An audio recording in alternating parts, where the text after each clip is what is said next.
They say your 35th birthday should be a celebration. Mine became the day my father tried to erase me from the family tree.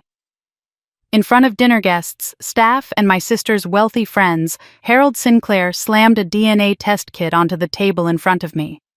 "Let's settle this once and for all," he announced with a cruel smile.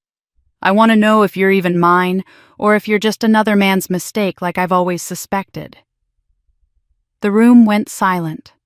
My sister smirked, and I felt something inside me shatter that I didn't know could still break. I should have cried. I should have screamed. Instead, I walked away humiliated but somehow awakened. Because what my father didn't know, what none of them knew, was that my late mother had been preparing for this exact moment. For 8 years she'd been gone, but she'd left me something more powerful than money. She'd left me the truth. 3 months later, when the family estate lawyer summoned Harold, my sister Lucia, and their powerful business associate to an emergency meeting, one that centered entirely on me. Their faces went from arrogant confidence to genuine fear in seconds. "You see, my mother didn't just leave me an inheritance. She left me evidence, recordings, documents, secrets that would unravel 30 years of lies, expose a dangerous criminal, and reveal the shocking truth about who my family really was." This is the story of how the daughter they dismissed became the woman they should have feared. And trust me, by the end, you'll understand why they call karma the sweetest revenge of all. Buckle up. This is going to be one hell of a reckoning. My name is Brooke Sinclair.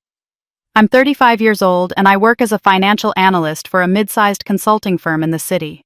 For the past 8 years, I've lived 2 hours away from the family estate, building a quiet, independent life that my father once called disappointingly ordinary, and my sister still refers to as charmingly simple.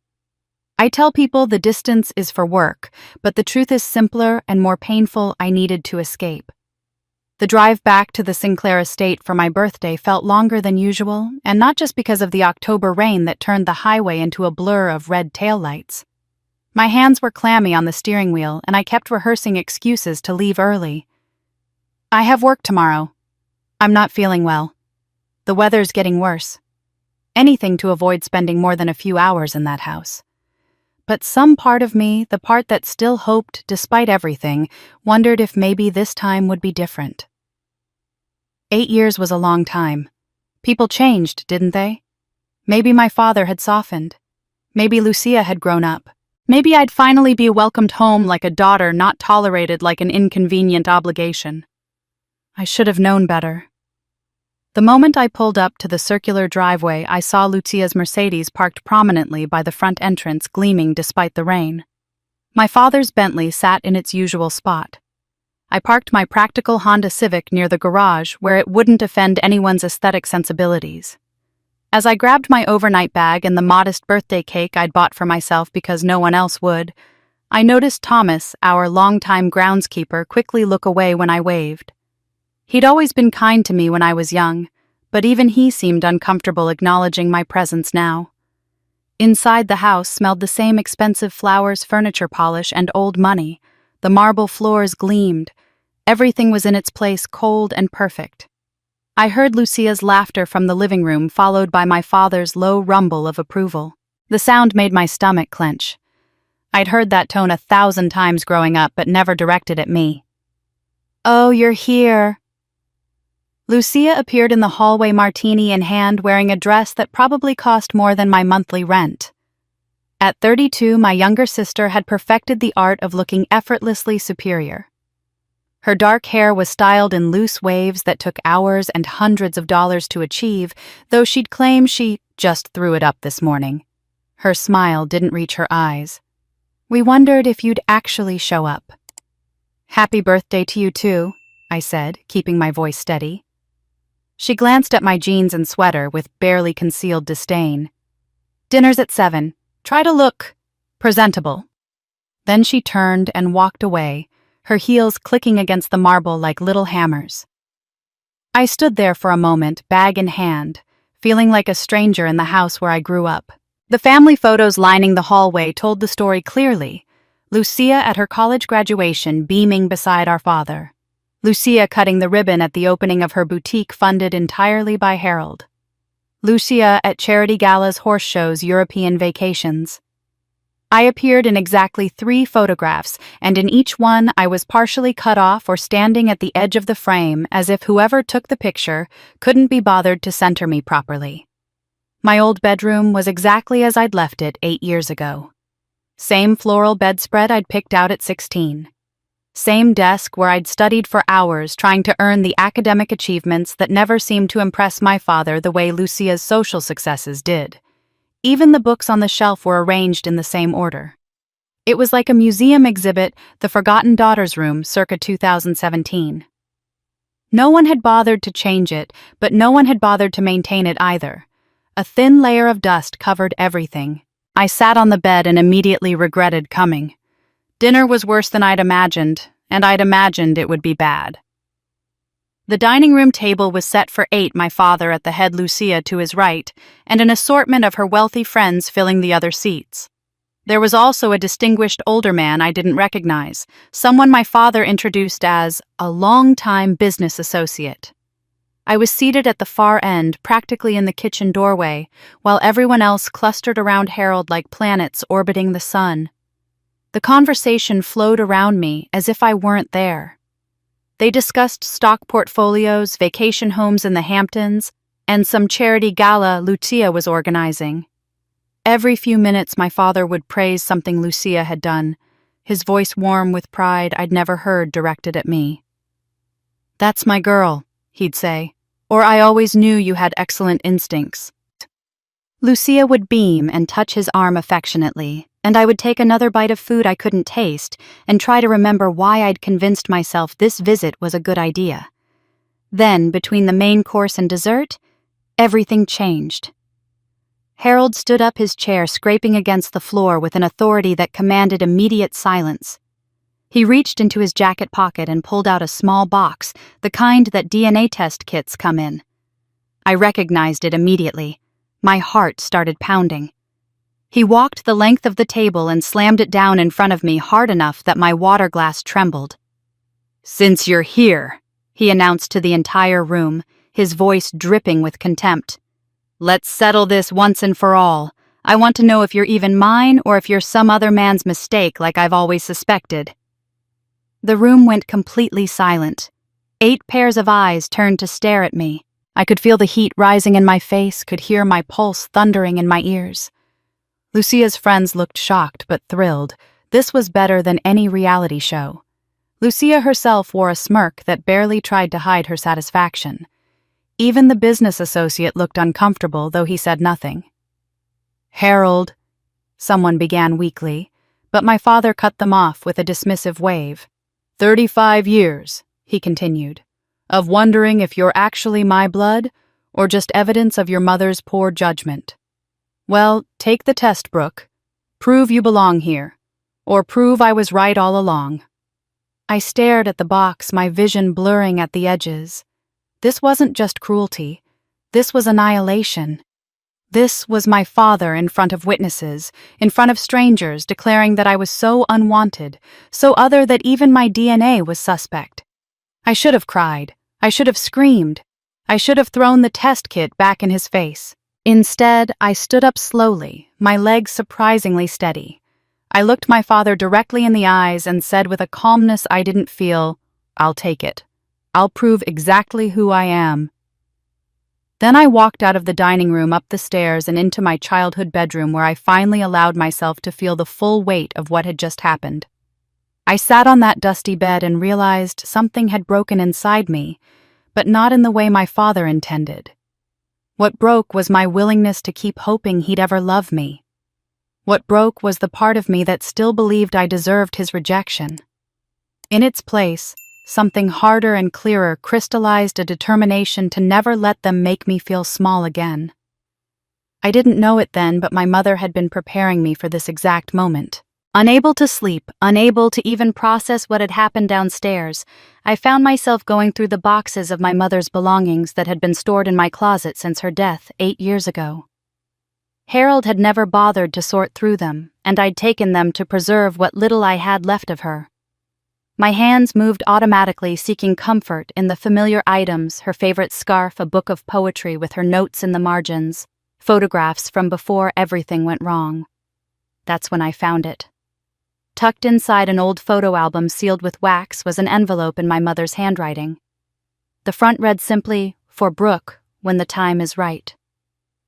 My hands trembled as I opened it, and my entire world shifted on its axis. The wax seal cracked under my thumb, brittle after 8 years of waiting. I unfolded the paper carefully, half afraid it might disintegrate in my hands, and immediately recognized my mother's elegant cursive, the same handwriting that used to appear on birthday cards and encouraging notes tucked into my school lunches. But this was different. The letters were slightly shaky, as if written in haste or under stress. My eyes went straight to the date at the top, October 14th, 2017. 2 weeks before she died. My breath caught in my throat. 2 weeks. She'd written this just 2 weeks before the car accident that took her from me. I sat down hard on the edge of the bed, my legs suddenly unable to support me. The official report said she'd lost control on a curve, that the weather had been bad, that sometimes these things just happened. I was 27, then devastated and lost, and I'd accepted what the police told us, because the alternative, that something more sinister had occurred, seemed like the paranoid thinking of a grieving daughter. But there had always been something about that accident that felt wrong. My mother was an excellent driver. She'd driven that route 1,000 times. And the night before she died, I remembered her seeming distracted, almost frightened, though she'd dismissed my concerns with a smile that didn't reach her eyes. Now, holding this letter dated so close to her death, that old unease came flooding back. "My dearest Brooke." The letter began, and I had to blink back tears to keep reading. "If you're reading this, it means the cruelty has reached its peak. I know Harold has been terrible to you, and I'm sorry I couldn't protect you while I was alive. But I've prepared something that will protect you now." I pressed my hand to my mouth, overwhelmed by hearing my mother's voice again after all these years, even if only through words on paper. The truth about this family, about Harold, about Lucia, about why they've treated you this way, is not what it seems. You have more power than they've ever let you believe. Go to Maxwell and Associates law firm. Ask for Robert Maxwell. Tell him I sent you. He's been waiting. Maxwell and Associates. Robert Maxwell. I'd never heard those names before. My mother had arranged this, whatever this was, without anyone knowing, including me. The implications made my head spin. What kind of truth required a lawyer? What kind of power could I possibly have in a family that had spent 3 decades making me feel powerless? I read the letter again, then a third time, searching for hidden meanings in every word. My mind raced with questions that had no immediate answers. Why had she kept secrets from me? If she knew Harold was terrible to me, why hadn't she confronted him while she was alive? What did she mean by the truth about this family? And most chilling of all, had she known she was in danger when she wrote this? The date suggested she had. She'd prepared this letter, sealed it, hidden it, where only I would eventually find it. And then 2 weeks later, she was dead. I thought back to those final weeks before the accident, details I'd buried under years of grief suddenly surfacing with painful clarity. She had been anxious, I realized now. There were phone calls she'd take in another room, conversations she'd end abruptly when someone walked in. I'd caught her crying once late at night in the kitchen, and when I asked what was wrong, she'd pulled me into a fierce hug and said, "You're stronger than all of them combined, Brooke. Don't ever forget that. No matter what happens, remember you're stronger." At the time, I'd thought she was just being an encouraging mother trying to build up my confidence in the face of Harold's constant dismissal.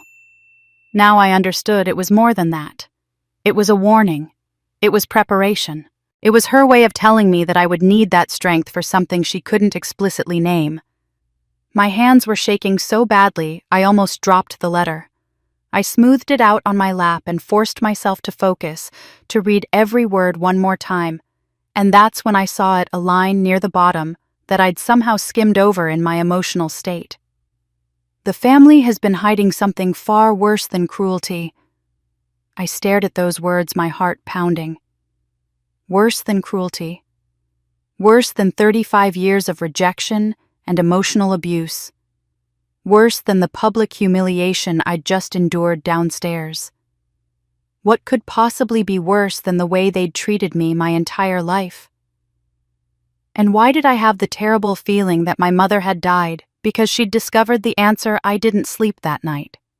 I sat on my childhood bed with my mother's letter in my hands, reading it over and over until the words blurred together and dawn light crept through the curtains. By 6 a.m, I'd made my decision.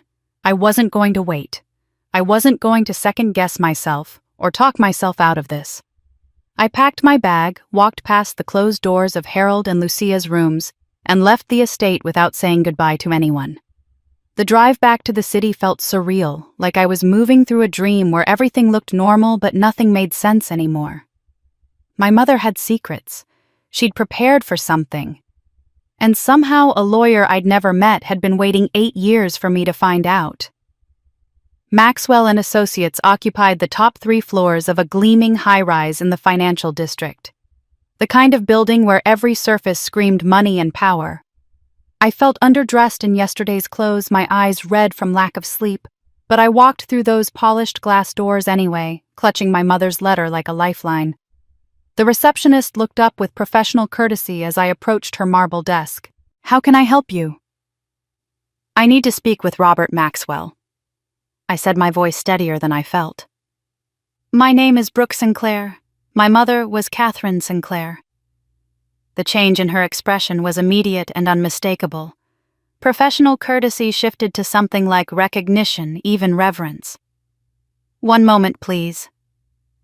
She picked up the phone, spoke quietly, then looked at me with what might have been sympathy. "Mr. Maxwell will see you right away." Before I could even process that, before I could sit down or catch my breath, a tall, distinguished man emerged from the elevator.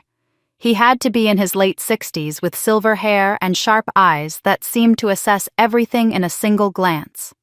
He walked directly toward me, and I knew without introduction who he was. "Brooke Sinclair." It wasn't a question. "I've been waiting 8 years for you to walk through that door." His hand was warm and steady when I shook it, and something about his presence, calm, authoritative, certain, made me feel like I could finally stop holding everything together by sheer willpower alone. "Please come with me." He led me past the receptionist into a private elevator that required a key card and up to what I assumed was his personal office. The space was elegant but not ostentatious, lined with legal volumes and framed credentials. He closed the door behind us, and I heard the distinct click of a lock engaging. From a locked cabinet he withdrew a file folder so thick it had to be held together with elastic bands. My mother's name was written across the tab in neat block letters, Catherine Elise Sinclair. "Your mother and I worked together for 3 years before her death," Maxwell said, settling into the chair across from me and opening the file with careful reverence. "She was meticulous, determined, and absolutely certain that one day you would need what she'd prepared." I couldn't speak.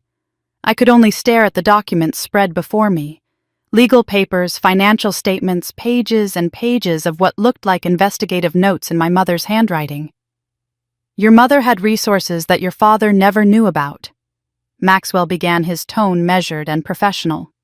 "She came from money herself, her family's wealth, investments, property holdings, trust funds that her parents established for her. When she married Harold, she deliberately kept these assets separate. Over the years, especially after she realized the kind of man Harold truly was, she quietly built this portfolio with one goal in mind: protecting you." He slid a financial summary across the desk. The numbers made my head spin. Millions. Multiple millions. Properties in 3 states. Investment accounts that had been growing compound interest for decades. "This is mine," I whispered. "It will be," Maxwell corrected gently. "Your mother established a trust with very specific conditions. The assets can only be fully released to you when your legal status as Harold Sinclair's biological daughter is confirmed through DNA testing." The irony hit me like a physical blow. Harold's cruel test, his public humiliation, his attempt to prove I didn't belong, that was exactly what would unlock my mother's protection. She'd known. Somehow, she'd known he would eventually do this. She knew Harold would challenge my paternity, I said, slowly, understanding dawning. She predicted it, yes. Your mother was an exceptional judge of character, Brooke. She understood Harold's weaknesses and how they would manifest. She prepared for this specific scenario. Maxwell's expression shifted, then becoming darker, more grave. But there's something else you need to know. Your mother didn't just build this trust to provide financial security. She built it as protection against something or someone far more dangerous than Harold's cruelty. He pulled out another document, this one sealed in an envelope marked with my mother's handwriting, for Brooke's eyes only. Catherine believed someone close to your family was manipulating Harold, someone with dangerous intentions. She didn't have concrete proof when she created this trust, but she had strong suspicions. Strong enough that she documented everything she discovered, every concern, every piece of circumstantial evidence she could gather. He paused, meeting my eyes with an intensity that made my stomach drop. Brooke, if what your mother believed is true, then her death 8 years ago may not have been an accident. The room seemed to tilt.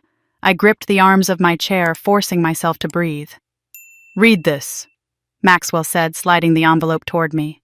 Read what she wrote, and then we'll discuss what happens next. But before I could open it, he leaned forward, his voice dropping to something almost urgent. Brooke, your mother wrote one more thing that you need to understand immediately. He pulled out a single page from the bottom of the file, and I recognized my mother's handwriting instantly. She wrote, "You're not the only one who knows what's coming. Be careful who you trust." I left Maxwell's office with my mother's sealed document tucked securely in my bag, but I couldn't bring myself to read it yet. Not there, not in public, not while my hands were still shaking from everything he'd told me.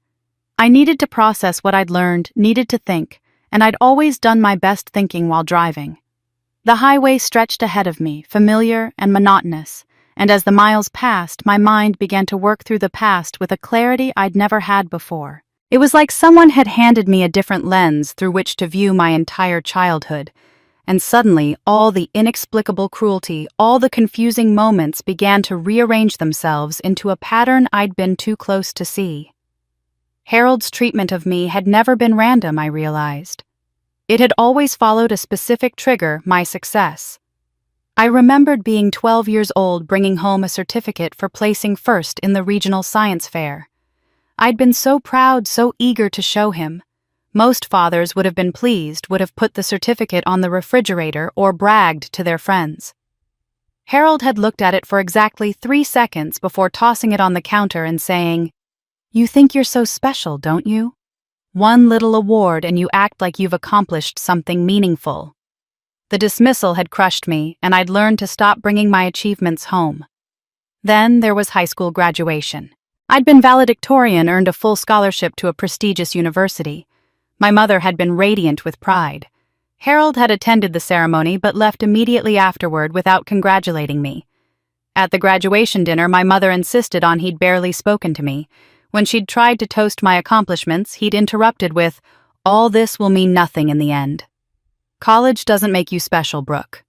At the time, I'd internalized it as proof that I simply wasn't good enough, that I needed to work harder, achieve more, be better. Now, driving through the fading afternoon light, I understood something different. Harold hadn't been dismissive because I'd failed to impress him. He'd been hostile because I had succeeded. Every achievement, every step forward I took had triggered something in him that looked a lot like fear. But fear of what? What threat could a child's science fair win possibly pose? What danger could a scholarship represent? Unless it wasn't about me at all. Unless my successes reminded him of something he wanted to forget, or threatened to expose something he needed to keep hidden. The phrases he'd used over the years came back to me now, and I heard them differently. "You've ruined everything just by existing.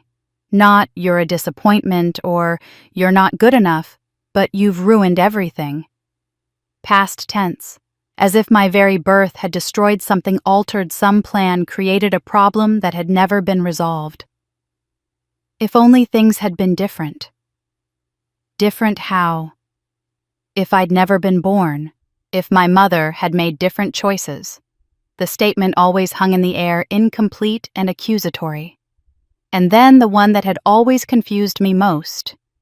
Your mother made choices that destroyed this family. What choices? Marrying him. Having me. I'd asked my mother about it once after a particularly brutal argument between my parents when I was 16.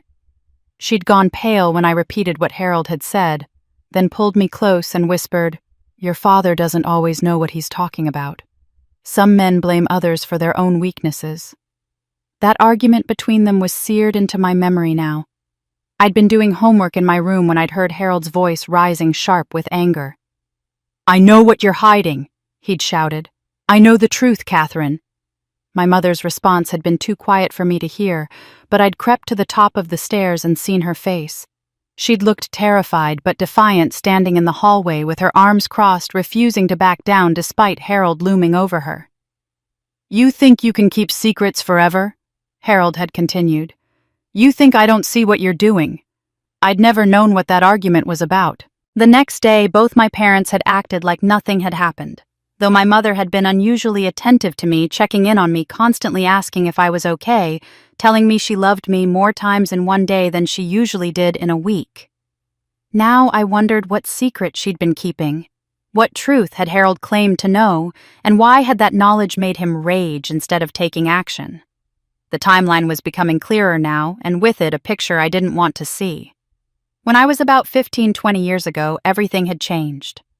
That was when Harold's behavior toward me had shifted from distant and cold to actively hostile. Before that, he'd simply ignored me most of the time, treating me like an inconvenient piece of furniture. But around my 15th birthday, something had flipped a switch. He'd started making the cutting remarks, the snide comments about my appearance, my intelligence, my worth. He'd started treating me like I was fundamentally other, like I didn't belong. And that was exactly when Victor Hayes had started appearing at family dinners. The memory came back to me suddenly, a tall, distinguished man with silver hair and a smile that never quite reached his eyes. Harold had introduced him as an old business associate, someone he was working with on new ventures. Victor had been charming, courteous to me and Lucia, but I remembered how my mother had tensed whenever he entered the room. She'd been polite but stiff, and she'd always found reasons to cut his visits short. "We should let Victor get back to his evening," she'd say, even when it was barely past dinner. "I'm sure he has important things to do." Harold had seemed almost submissive around Victor, eager to please him, agreeing to things without his usual bluster and authority. At the time, I'd assumed Victor was simply more powerful in business, someone Harold needed to impress. Now I wondered if the dynamic had been something else entirely. Had Harold been afraid of Victor? Had he been controlled by him? And if Victor had been manipulating Harold 20 years ago, right when Harold's treatment of me had turned cruel? What did that mean? I pulled over at a rest stop, my heart racing too fast for safe driving. I needed to look at my mother's document, needed to see what she'd written, but first I had to check something. I pulled out my phone and searched for Victor Hayes, combined with my mother's name and the date of her accident. The search results loaded and my blood turned to ice. There, in a cached version of an old local newspaper article about the accident, was a detail I'd never known Ms. Sinclair was returning from a meeting at a restaurant in the downtown area. The establishment's owner confirmed she'd been dining with an unidentified male companion shortly before the accident. Police have not named the companion, but indicated he is not considered a suspect. My hands shook as I pulled up another search, this time for Victor Hayes's business addresses 8 years ago. One of his corporate offices had been located downtown, just 3 blocks from the restaurant where my mother had eaten her last meal. Victor Hayes had been there the day my mother died. They'd met, they'd talked, and then she'd gotten into her car with brake lines that would fail just minutes later. And somehow I knew with absolute certainty that meeting had been the reason she'd never made it home. I sat in that rest stop parking lot for 20 minutes, staring at the newspaper article on my phone, trying to convince myself I was jumping to conclusions. Maybe it was a coincidence that Victor Hayes had met with my mother hours before she died. Maybe the brake failure really was just a mechanical malfunction. Maybe I was seeing conspiracy where there was only tragedy. But my mother's letter echoed in my mind. The family has been hiding something far worse than cruelty. And Maxwell's warning. If what your mother believed is true, then her death may not have been an accident. I needed to know more about Victor Hayes. Not just what internet searches could tell me, but who he was now, what role he still played in my family's life. If he'd been manipulating Harold for decades, if he'd been there when my mother died, then he was still a threat, and I needed to understand exactly what I was dealing with. 2 days later, I found myself parked down the street from the Sinclair estate, slouched low in my seat with a baseball cap pulled over my hair. I felt ridiculous, like some amateur detective in a bad movie, but I didn't know what else to do. I'd spent those 2 days reading and rereading my mother's document, which detailed years of suspicious financial transactions and her growing conviction that Harold was being used as a front for illegal activity. Victor Hayes' name appeared on nearly every page. The sun had set hours ago, and I was starting to think this stakeout was pointless when I saw movement at the back of the house. A figure emerged from the rear entrance, not the main door that guests would use, but the service entrance that led through the kitchen. The outside lights caught him briefly, a tall, well-dressed man in his early 60s, moving with the purposeful stride of someone who didn't want to be noticed. I grabbed my phone and zoomed in, snapping several photos as he walked to a sleek black Mercedes parked in the shadows of the garage. The license plate was clear in 2 of the shots. As he drove past my position, heading away from the estate, I got a clear view of his profile. Victor Hayes. It had to be. I waited until his taillights disappeared before starting my own car. I didn't follow him. I wasn't equipped for that kind of surveillance, and I had what I needed. I had photos, a license plate, and confirmation that Victor Hayes was still very much involved with my family, still visiting Harold in secret, still pulling strings I couldn't yet see. Back at my apartment, I spent the next 3 hours researching everything I could find about Victor Hayes. His public image was impressive, a self-made real estate developer who'd built an empire over the past 30 years. His company, Hayes Development Group, had projects across 5 states. He sat on the boards of several charities. There were photos of him at galas, cutting ribbons at building openings, shaking hands with politicians. But when I dug deeper into archived news articles and business journals from 25 to 30 years ago, a different picture emerged. Victor Hayes had been Harold's business partner during a period when several of their joint ventures had attracted regulatory scrutiny. Nothing had ever been proven, no charges filed, but there were whispered allegations of bid-rigging zoning violations that somehow got overlooked, and investors who'd lost money while Hayes and Harold walked away unscathed. The partnerships had dissolved around the time I was born, according to public records, but clearly the relationship had continued in some form. A much more dangerous form if my mother's notes were accurate. The next morning, I went straight to Maxwell's office with my photos and research. He took one look at the images on my phone, and his expression hardened. "Victor Hayes," he said, and it wasn't a question. "Your mother was right to be concerned about him."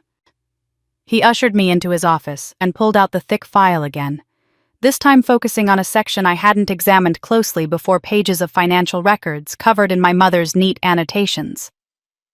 "Catherine spent the last year of her life investigating Victor's connection to your family," Maxwell explained, spreading the documents across his desk. "She believed he had excessive influence over Harold, not just business influence but genuine control. She suspected Harold was being used." "Used how?" I asked, though I was afraid I already knew. "Money laundering." Maxwell pointed to a series of transactions highlighted in yellow. "Look at this pattern. Harold's company receives investments from what appear to be legitimate sources. The money flows through several accounts, gets mixed with Harold's actual business revenue, then flows out to Victor's projects looking clean. Your mother identified at least a dozen instances of this over a 5-year period before her death. She was building a case. Against Victor. Against both of them initially. But the more she investigated, the more she believed Harold was either too weak or too afraid to refuse Victor's demands. She wrote here." He pulled out a page filled with my mother's handwriting. Harold is not the mastermind. He's the tool. Victor has something on him, some leverage that keeps Harold compliant. I need to find out what it is before I can protect Brooke from whatever Victor is planning. The phrase, whatever Victor is planning, made my stomach drop. Planning. She thought he was planning something specific involving me. Maxwell hesitated, then nodded slowly. She believed Victor saw you as a potential problem. You were smart, educated, and morally upright, the kind of person who might eventually notice the financial irregularities if you ever got close enough to the family business. She thought Victor might try to discredit you, or worse, eliminate you as a threat before you could cause problems. My hands went cold. That's why she built the trust. She was protecting me from Victor. Exactly.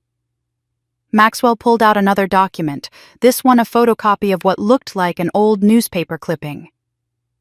But there's something else you need to understand about Victor Hayes. His connection to your family isn't just about business, it's personal. He slid a photograph across the desk.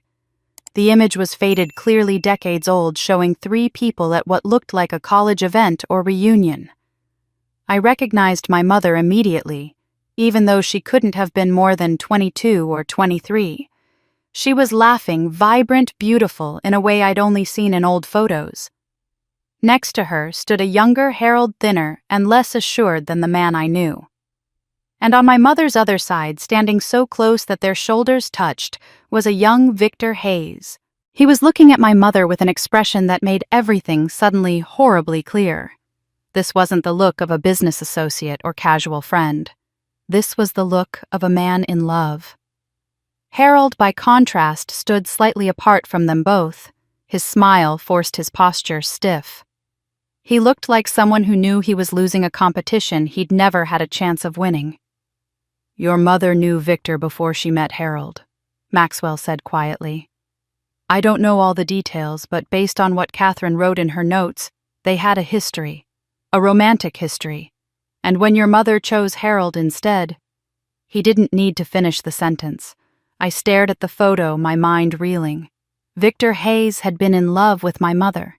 She'd chosen Harold, and Victor had spent the next 30 years manipulating the man who'd won what he'd lost. Then I noticed something else in the photograph that made my heart stop completely. At the edge of the frame, partially cut off, stood a teenage girl. She was maybe 16 or 17, with Victor's hand resting protectively on her shoulder. The family resemblance was unmistakable, his daughter clearly. But that wasn't what made my breath catch. The girl looked exactly like Lucia. The same facial structure, the same distinctive features, the same eyes.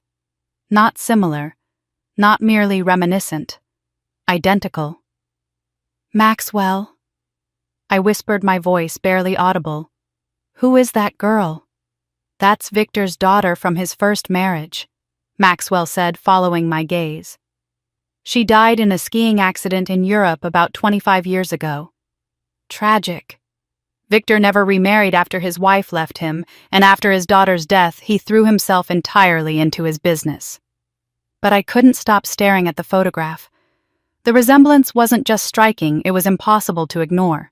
The same distinctive cheekbones, the same shape of the eyes, the same slight cleft in the chin that Lucia had always been self-conscious about.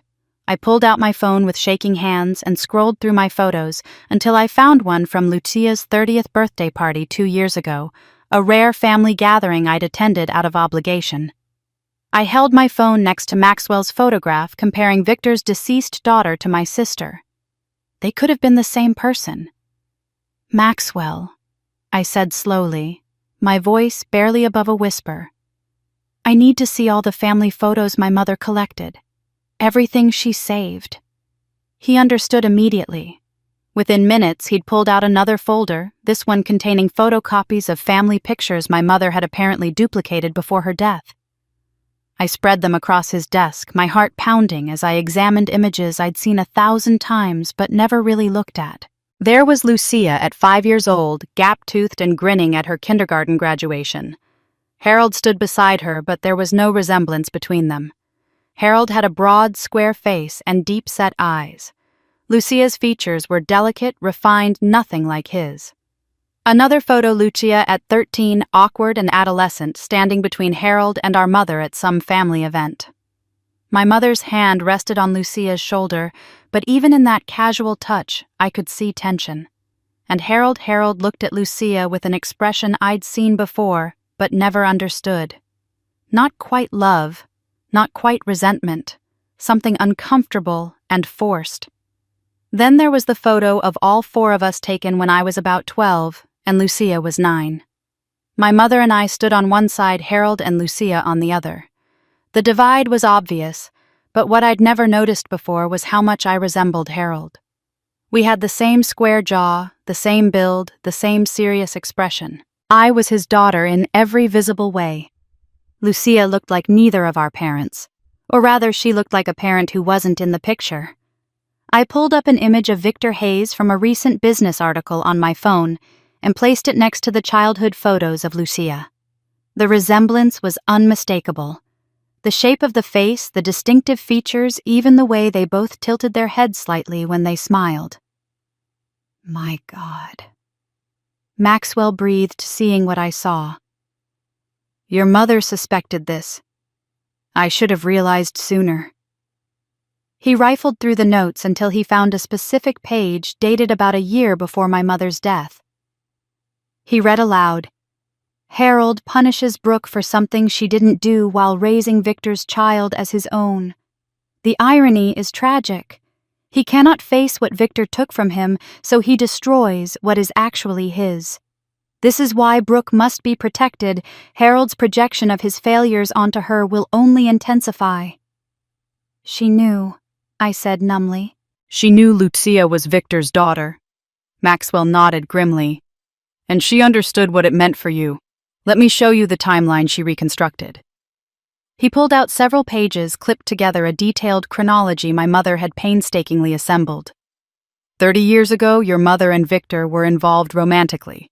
They'd known each other since college, and by all accounts, it was serious.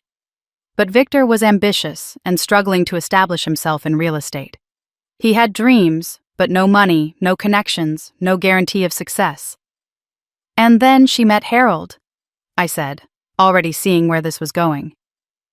Harold came from old money, established family social connections, immediate financial security. Your mother made a practical choice. She chose stability over uncertainty. She married Harold. Maxwell paused, checking the dates. You were born a year later. By all accounts, those first few years of the marriage were reasonably happy. But Victor never forgot. He spent the next 10 years building his empire, becoming more successful than Harold could ever dream of being. And then, approximately 26 years ago, he reappeared in your parents' lives as Harold's business partner. I could picture it now, Victor newly wealthy and powerful walking back into my mother's life. Had it been calculated? Had he planned it as revenge? Or had he genuinely believed they could rekindle what they'd had? Your mother's notes suggest the affair happened during a particularly difficult period in her marriage, Maxwell continued carefully. Harold had made some bad business decisions, was drinking heavily, emotionally distant. Victor offered attention, understanding the passion of their youth. Whether it was manipulation on his part or genuine feeling, I can't say, but the affair happened and Lucia was conceived. Did Harold know? I asked, though I already suspected the answer. Maxwell's expression was grim. Your mother believed he suspected from the beginning. Lucia was born 26 years ago, exactly 9 months after Victor's reappearance in their lives. The timing was impossible to ignore, but Harold never confronted it directly. He couldn't by then. Victor had financial leverage over him. The business partnerships were already established, and Harold was in too deep. Confronting the affair would have meant confronting everything else, the money laundering, the illegal deals, his own complicity. So he accepted Lucia as his daughter. More than that, he favored her, showered her with attention and resources, gave her everything she wanted. Maxwell met my eyes. But not out of love, out of desperate denial. If he could convince everyone, including himself, that Lucia was his beloved daughter, then the affair never happened. The betrayal wasn't real. His humiliation could be buried. And that's when the full psychological horror of my childhood clicked into place. He took all his rage and humiliation out on me instead.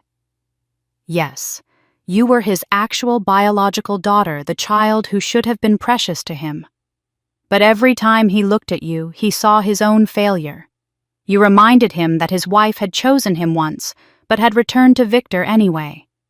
You reminded him of his weakness, his inability to satisfy his wife, his role as Victor's puppet. Maxwell's voice softened with sympathy. So he projected everything onto you. He accused you of being another man's mistake, when that was actually true of Lucia. He treated you like you didn't belong when you were the only child who actually did. It's a textbook case of psychological projection taken to its cruelest extreme. I sat back in the chair, my mind reeling. 35 years of emotional abuse, and it had all been Harold's twisted way of avoiding the truth he couldn't face. He'd destroyed his relationship with his real daughter to protect the fiction that his fake daughter was real. The DNA test he'd demanded made horrible perfect sense now. He wanted proof that I wasn't his, so he could justify the way he'd treated me, could rewrite history to make his cruelty seem reasonable. He needed me to be the illegitimate child because if I was his and Lucia wasn't, then he'd have to confront what Victor had really taken from him. But I still don't understand something, I said, trying to work through the logic. If Victor got what he wanted, if he took my mother away from Harold, if Lucia is his daughter, then why has he spent 20 years destroying Harold's life? Why the money laundering scheme? Why the manipulation? If this was revenge, he already won. Maxwell's expression grew darker. That's the question your mother was trying to answer when she died. She wrote here. He pulled out the final page of notes dated just days before the accident. Victor's revenge isn't about winning Catherine back. It never was. It's about making Harold pay for having her in the first place. And it won't end until Harold has nothing left, which means it won't end until he loses everything, including Brooke. My blood ran cold. Victor sees me as something else Harold needs to lose. Your mother believed so. And if she was right... Maxwell didn't finish the sentence, but he didn't need to. If Victor was Lucia's real father, and Harold knew it, and Victor had been systematically destroying Harold's life for the past 20 years, despite already having won the affair, then this wasn't about love or even business. This was about complete annihilation. And I was the final piece Harold had left to lose. I left Maxwell's office that afternoon feeling like I'd stepped into a reality I didn't fully understand yet. The revelation about Lucia's paternity, about Victor's long game of revenge, about my mother's investigation, it all swirled in my mind too big to fully process. I drove home on autopilot, my thoughts thousands of miles away, which is probably why I didn't notice the black SUV until it had been following me for several miles. It stayed 3 or 4 car lengths back, never getting too close, never falling too far behind. At first, I convinced myself I was being paranoid. Lots of people drove black SUVs. The fact that it took the same exits I did, made the same turns, followed me all the way to my apartment complex that could be coincidence. But when I parked and glanced in my rearview mirror, I saw the SUV slow down, pause at the entrance to my complex, then drive away. Not park, not turn around. Just a slow, deliberate pause as if to make sure I knew it was there. My hands were shaking as I gathered my bag and hurried inside. The next morning, the SUV was parked across the street from my building. Same vehicle, same tinted windows, impossible to see who was inside. I took photos with my phone, capturing the license plate, then forced myself to go about my day as normally as possible. I had work to do, bills to pay, a life that couldn't stop just because someone was watching. But when I drove to the bank during my lunch break, the SUV followed. When I went to the grocery store that evening, it appeared in the parking lot, always at a distance, always visible. Never close enough to constitute a direct threat, but close enough to send a clear message: we know where you are. On the 3rd day, I went to the police. The officer who took my report was polite but skeptical. Has anyone approached you? Made direct threats? Attempted contact? No, but... Ma'am, I understand you're concerned, but without a direct threat or illegal activity, there's not much we can do. Lots of people have the same driving routes. Could be someone who lives in your area. For 3 days straight, following me to different locations. He gave me a sympathetic look that made my stomach sink. Unless they make contact or do something actionable, we can't intervene. I'd suggest varying your routine, being aware of your surroundings, maybe investing in a home security system.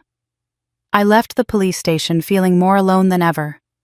I was being watched possibly by people connected to Victor Hayes, a man my mother believed was capable of murder, and the authorities couldn't do anything until something actually happened to me. That night, my phone buzzed with a text from an unknown number. "Stop asking questions about the past. Your mother didn't listen. Look what happened to her." I stared at the message, my blood running cold. This wasn't ambiguous. This was a direct threat, and more than that, it was a confirmation. My mother didn't listen. Look what happened to her. They were admitting as clearly as they dared that my mother's death hadn't been an accident. I screenshot the message immediately, then called the police again.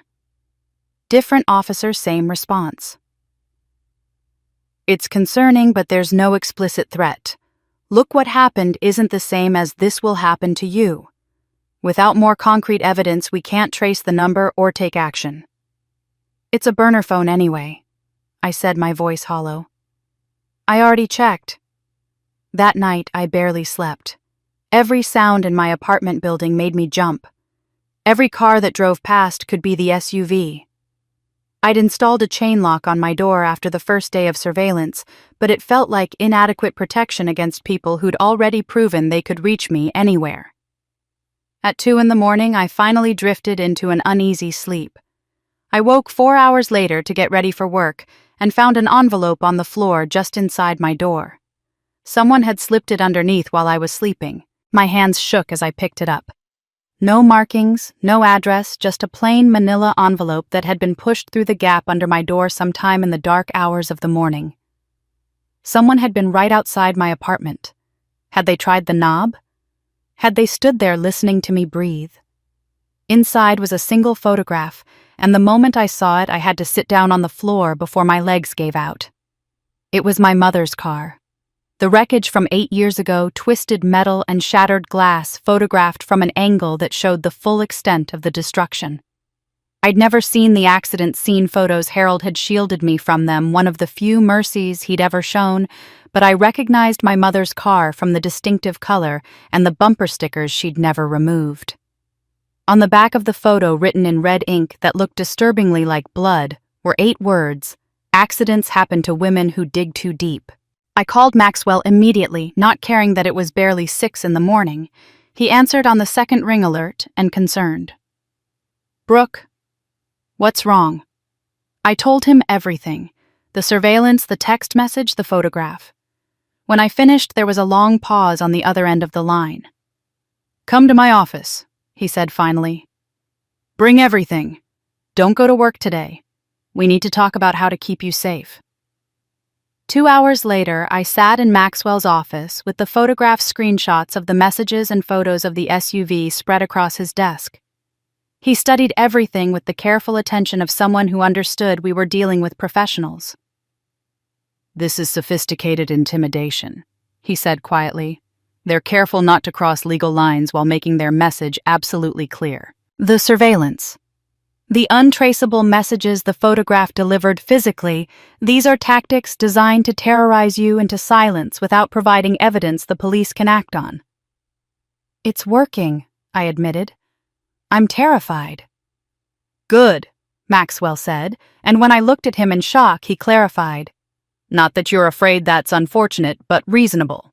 Good that you recognize the danger and came to me instead of trying to handle this alone. Now we make sure you're protected." Over the next 3 hours, we implemented a comprehensive safety protocol. Maxwell had contacts, investigators, security experts, people who knew how to deal with situations like this. Together, we created multiple copies of all the documents my mother had left, distributing them to different secure locations, a safety deposit box in another city, Maxwell's office vault, a trusted colleague of his who specialized in whistleblower cases, More importantly, we set up what Maxwell called a dead man's switch. I recorded a detailed video log explaining everything I'd discovered: Victor's connection to my family, the evidence of money laundering, my mother's investigation, the suspicious circumstances of her death. I uploaded copies to 3 different cloud storage services, with instructions to automatically send the files to a list of recipients' law enforcement contacts. Maxwell trusted investigative journalists, even the FBI's Financial Crimes Division, if I didn't log in and reset the timer every 72 hours.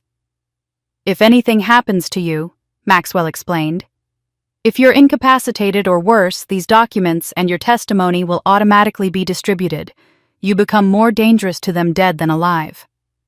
I started recording daily video logs as well, documenting each development in my investigation, each threat I received, each piece of evidence I uncovered. The act of speaking directly to the camera, of stating clearly what was happening and who I believed was responsible, made me feel less powerless.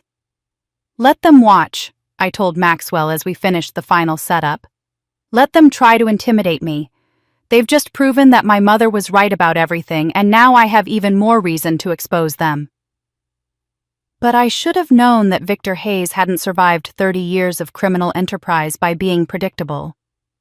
The threats and surveillance had been just the opening move, testing my resolve, gauging my resources. The next attack came from a direction I never saw coming, and it proved that Victor understood the most effective way to hurt me wasn't through fear, it was through the people I was already trying to protect. My phone rang at 11 that night. Harold's name appeared on the screen, and everything inside me went cold with premonition. "Brooke." Harold's voice on the phone was barely recognizable, thin-strained, nothing like the authoritative tone I'd grown up fearing. "I need to see you. Tonight. Please." "It's 11 o'clock, I said, my guard immediately up. After everything I'd learned, I wasn't about to rush into meeting the man who'd tormented me for 35 years, especially not at his convenience. "I know. I'm sorry. But I'm outside your building and I need to talk to you. It's important. It's about Victor." The mention of Victor's name made my decision. "I'll be down in 5 minutes." When I stepped outside, I barely recognized the man waiting by the entrance. Harold looked like he'd aged a decade in the few days since I'd seen him. His hair was uncombed, his face drawn and gray, and he wore casual clothes I'd never seen him in before. Jeans and a wrinkled button-down shirt, as if he'd dressed in the dark. But it was his eyes that shocked me most. They were frightened. Harold Sinclair. The man who'd ruled his household with cold authority my entire life looked genuinely terrified. "Thank you for coming down," he said, glancing around the parking lot as if expecting someone to leap out of the shadows. "Can we walk? I don't want to talk here." "Where do you want to go?" "There's a park 2 blocks away. Public space. Open." He was already moving, and something about his urgency made me follow. We walked in silence until we reached the small neighborhood park, empty at this hour, except for the distant sound of traffic. The streetlights cast long shadows across the playground equipment, and Harold kept checking over his shoulder as if we were being followed. His paranoia was palpable, and it frightened me almost as much as the threats I'd received. Finally, he stopped near a bench but didn't sit. He stood there, hands shoved in his pockets, looking at the ground, and when he spoke, his voice was barely above a whisper. "I need to tell you something I should have told you years ago. I've been a coward and a fool, and you paid the price for both." I waited, hardly breathing. This was not the Harold I knew. 20 years ago," he began, his voice shaking. "Victor Hayes came to me with documents, a DNA test. He said your mother had confessed to having an affair with him, and that you weren't my biological daughter. You were his child."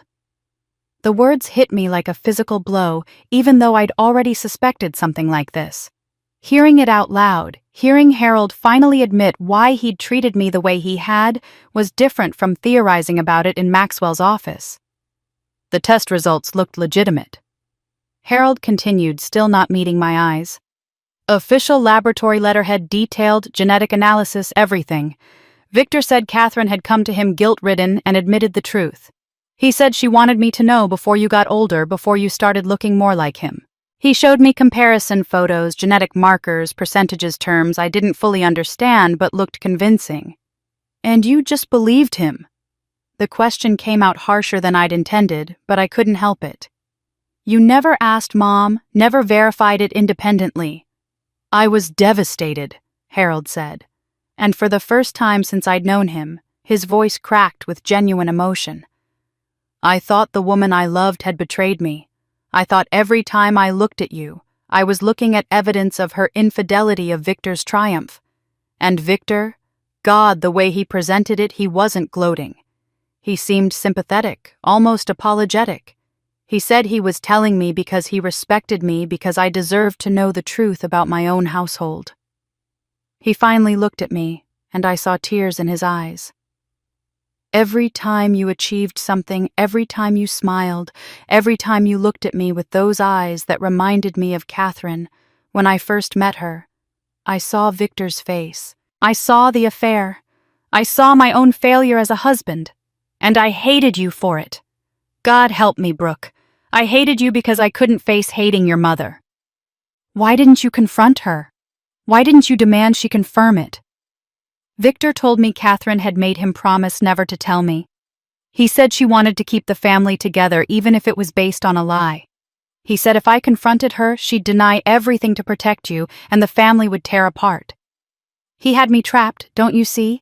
If I revealed what I knew, I'd destroy the marriage and the business, because by then Victor had financial hooks into everything I owned. If I stayed silent, I could maintain the appearance of a family, even if it was poisoned from within. The twisted logic of it was horrifying. Victor had crafted a perfect psychological trap, one that would make Harold torture his own daughter while thinking he was the wounded party. So you took it out on me, I said quietly. For 20 years. I know, Harold whispered. I know, and I can never undo it. I can never give you back the childhood I destroyed, the confidence I shattered, the love I should have given you. I stayed silent and let my resentment poison everything between us. Victor said if I ever revealed the DNA results, he'd expose other things, financial irregularities, business deals that would send me to prison. So I lived with the lie and made you live with the consequences. I pulled out my phone and showed him the documents Maxwell had given me, copies of the real DNA test my mother had conducted before her death, the one proving conclusively that I was Harold's biological daughter. Victor lied to you, Dad. He fabricated that test to psychologically torture you, to make you abuse your own child for 20 years. I am your daughter. I always was. And he wanted you to destroy your relationship with me as revenge for Mom choosing you over him. Harold stared at the documents, his face going white in the streetlight. His hands trembled as he took my phone, reading the results over and over as if they might change. No, he breathed. No, that's not, he wouldn't. He did. That's who Victor Hayes is. He didn't just want to hurt you financially. He wanted to make you destroy everything good in your life with your own hands. And it worked. Harold sank onto the bench and I watched a man completely break apart. His shoulders shook with sobs, his face buried in his hands, and the sounds he made were raw and animal. This wasn't the composed, cold authority figure who'd raised me. This was a broken man, finally seeing the full extent of how thoroughly he'd been manipulated. I destroyed my own daughter, he kept repeating. My own daughter. 20 years.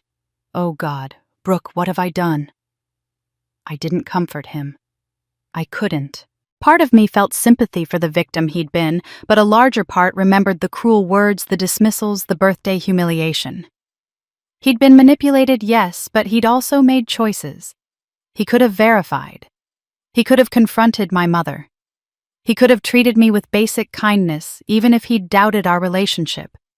He'd chosen cruelty instead. We sat in silence for a long time, Harold crying me, processing everything he'd told me. Finally, he looked up at me with red, devastated eyes and asked the question I'd been dreading, the one that confirmed my worst fears. If Victor did that to me, Harold whispered, his voice breaking, if he's that calculating, that cruel, that patient, do you think he killed your mother too? Harold's question hung in the cold night air between us. Do you think he killed your mother too? The words I'd been avoiding, thinking directly the conclusion I'd been circling around since I found my mother's letter, now spoken aloud by the man who'd been too afraid to voice it for 8 years. Tell me what you remember about the day she died, I said quietly. Harold took a shuddering breath, wiping his eyes with the back of his hand. The night before the accident, Catherine told me she'd discovered something. She'd been investigating Victor's business dealings for months. I knew she was looking into things, but I didn't realize how deep she'd gone. That night she was frightened but determined. She said she had evidence of illegal activities that could send Victor to prison. Money laundering, fraud, things I didn't want to hear about because I knew how entangled I was in it all. Did she tell you what specifically she'd found? Financial records, shell companies, transactions that proved Victor was using my legitimate businesses to clean money from God knows where. She'd been copying documents, tracking patterns, building a case. She told me she had an appointment the next morning with someone who could help, a federal investigator maybe, or a prosecutor. She wouldn't tell me exactly who, said it was safer if I didn't know. He looked at me with haunted eyes. She asked me if I'd be willing to testify if it came to that. If I'd be willing to face the consequences for my part in Victor's schemes. I told her I needed time to think about it. That was the last real conversation we ever had. And the next morning, she left early, kissed me goodbye. I was still in bed pretending to be asleep because I was too much of a coward to face her after what she'd asked me. 2 hours later, the police called. Single car accident on Route 47, lost control on a curve. They said it was quick, that she probably didn't suffer. His voice broke. The brakes had just been serviced the week before. I'd taken the car in myself because Catherine mentioned it was making a strange noise. The mechanic said everything was fine, gave me a full report. And then a week later, the brakes fail on a road she'd driven 1,000 times. The coincidence was too perfect, too convenient. You suspected Victor immediately. I knew, Harold corrected. But I couldn't prove anything, and Victor made sure I understood what would happen if I tried. He came to the house the day after the funeral, expressed his condolences, told me how tragic it was that Catherine had been distracted lately, stressed, not paying attention to road conditions the way she should have. He mentioned that grief could make people do irrational things, make accusations they couldn't support, and that it would be terrible if Catherine's memory was tarnished by wild conspiracy theories.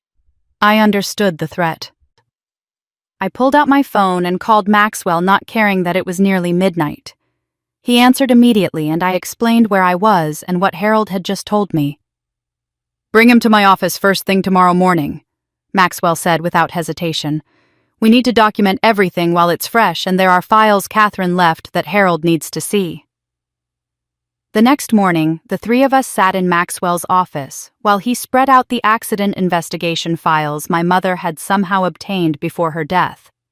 She'd been thorough, documenting not just her own investigation into Victor, but also gathering information about what would happen if something happened to her. Your mother knew she was taking a risk, Maxwell explained, showing us a file labeled Contingency Accident Investigation.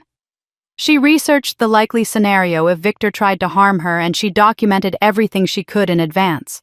Look at this. He pulled out a detailed analysis of the accident.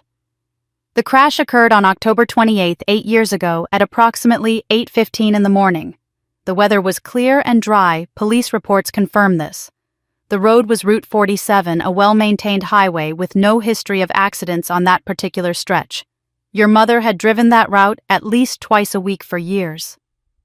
How did she crash? I asked, though I dreaded the answer. According to the police report, brake failure caused her to be unable to slow down approaching a curve. The car went off the road and struck a tree. But here's what suspicious witness statements mention: another vehicle in the area. A black sedan was seen behind your mother's car shortly before the accident. That vehicle left the scene and was never identified. Harold leaned forward. The police never followed up on that. The investigation was perfunctory at best, Maxwell said, his voice tight with anger. The brake system was examined visually, but never forensically tested for signs of tampering. The case was ruled accidental within 48 hours. Most suspicious of all, the insurance investigation, which should have taken weeks, was closed within a week, and the claim was paid out in record time. Someone with significant influence made sure this case didn't receive scrutiny. "Victor," I said. "Almost certainly. Your mother was investigating his money laundering operation. She died the day before she planned to submit evidence to federal authorities. The timing is too convenient to be coincidence." "Can we prove any of this?" Harold asked desperately. "Can we reopen the investigation?" Maxwell hesitated. 8 years is a long time. Physical evidence would be gone. But I've located someone who might be able to provide testimony that at least raises questions. The mechanic who serviced your wife's car the week before the accident, he's retired now, but he agreed to speak with us. 2 days later, I drove to a modest house in the suburbs to meet Thomas Brennan, the mechanic who'd worked on my mother's car. He was in his 70s now, white-haired and stooped, but his eyes were sharp and troubled when he opened the door. "You look like your mother," he said quietly. "I've thought about her often over the years. Come in." We sat in his living room and he pulled out a folder he'd been keeping. "I saved my service records from that day. I don't usually keep records this long, but something about what happened bothered me enough that I held on to them." He showed me the detailed report. "Your mother's car was in perfect condition. The brake system was completely sound. I checked it thoroughly because she'd mentioned being concerned about a noise. Turned out to be nothing, just a loose heat shield. I fixed that, did a full inspection, and the car left my shop in excellent working order." "But something happened after that," I prompted. His expression darkened. 2 days later, a man came to the shop, well-dressed professional. He said he was from an insurance company doing a routine audit of recent service work. He asked very specific questions about your mother's car, what work had been done, had there been any brake issues, was the system original, or had components been replaced. He seemed particularly interested in the brake fluid reservoir and the ABS system. "Did he give you a name?" "He showed me an ID, but I don't remember the name. I do remember his face, though. When I heard about the accident a few days later, I tried to tell the police about this man, that someone had been asking detailed questions about the brake system just before it failed. They told me the case was already closed, that it was a tragic accident but not suspicious. They made it clear they weren't interested in hearing more." I showed him a photograph of Victor Hayes. "Was this the man?" He studied it carefully, then shook his head. "No, but he could have been one of this man's associates. Similar age, similar bearing, professional, someone used to getting what he wanted." It wasn't definitive proof, but it was another piece of the pattern, another thread connecting Victor to my mother's death. I thanked Thomas Brennan and left with copies of his service records. I was halfway home when my phone rang. Thomas's name appeared on the screen. "Miss Sinclair." His voice was shaking. "Someone broke into my house last night. I just got back from my daughter's and discovered it. They didn't take anything, not the TV, not my wife's jewelry, nothing. But there's a message on my answering machine. Just one sentence. Forget what you remembered." My blood ran cold. "Have you called the police?" "What's the point? They made it clear 8 years ago they weren't interested in the truth." He paused. "I'm sorry, Miss Sinclair. I want to help you, I do. But I'm an old man, and they just proved they know where I live. I can't testify. I can't be involved. Please don't contact me again." The line went dead, and I knew Victor had just erased another witness, not by killing him, but by terrifying him into silence. It was brilliant and brutal, and left no evidence that would hold up in court. But it also proved beyond any doubt that we were getting close to something Victor desperately wanted to keep hidden. I drove home from Thomas Brennan's neighborhood with my hands gripping the wheel too tightly, my mind racing. Victor had moved against the mechanic within hours of our conversation. How had he known? Had someone followed me there? Was Thomas's phone tapped? The speed of Victor's response suggested a level of surveillance and control that made my previous concerns feel naive. By the time I pulled into my apartment complex, it was nearly dark. I was exhausted, running on adrenaline and fear, and I just wanted to get inside, lock the door, and figure out my next move. But when I reached my apartment and put my key in the lock, the door swung open before I could turn it. It had been unlocked. Every instinct screamed at me to run, to call the police, to do anything except walk into that apartment. But I could see light coming from inside, hear no sounds of movement, and something made me push the door open wider. A man sat in my living room armchair as if he'd been invited for tea. He was middle-aged, impeccably dressed in a tailored suit with the kind of grooming and bearing that suggested wealth and professional polish. He looked up when I entered, his expression pleasant and utterly calm, as if breaking into someone's apartment and waiting for them was the most natural thing in the world. "Miss Sinclair," he said, standing with practiced courtesy. "Thank you for joining me. I apologize for the intrusion, but I represent Mr. Hayes's interests, and we have some matters to discuss." I should have run. I should have screamed. Instead, I found myself stepping inside and closing the door behind me. Some part of my brain recognizing that whatever was about to happen had been carefully orchestrated, and fleeing wouldn't change that. "Who are you?" I demanded, keeping my distance from him. "My name isn't important. What is important is that Mr. Hayes is concerned about you." He gestured to the couch, inviting me to sit in my own home. I remained standing. "He's aware that you've been under considerable stress following your father's recent, emotional outburst at your birthday dinner. DNA tests, family conflicts, these things can be overwhelming." The casual mention of the birthday dinner made my stomach drop. He'd been watching me that long or longer. "Mr. Hayes wanted me to convey his sympathy." The man continued, his tone remaining conversational and pleasant. "He also wanted you to know he's willing to help. Financial assistance, perhaps? Legal support? Whatever you might need to move forward with your life rather than dwelling on the past." "I don't need anything from Victor Hayes." "Everyone needs something, Miss Sinclair." He smiled, and it didn't reach his eyes. "For instance, I know you attended Columbia Law School, though you chose not to practice. I know your current salary at the consulting firm, quite modest really for someone of your education.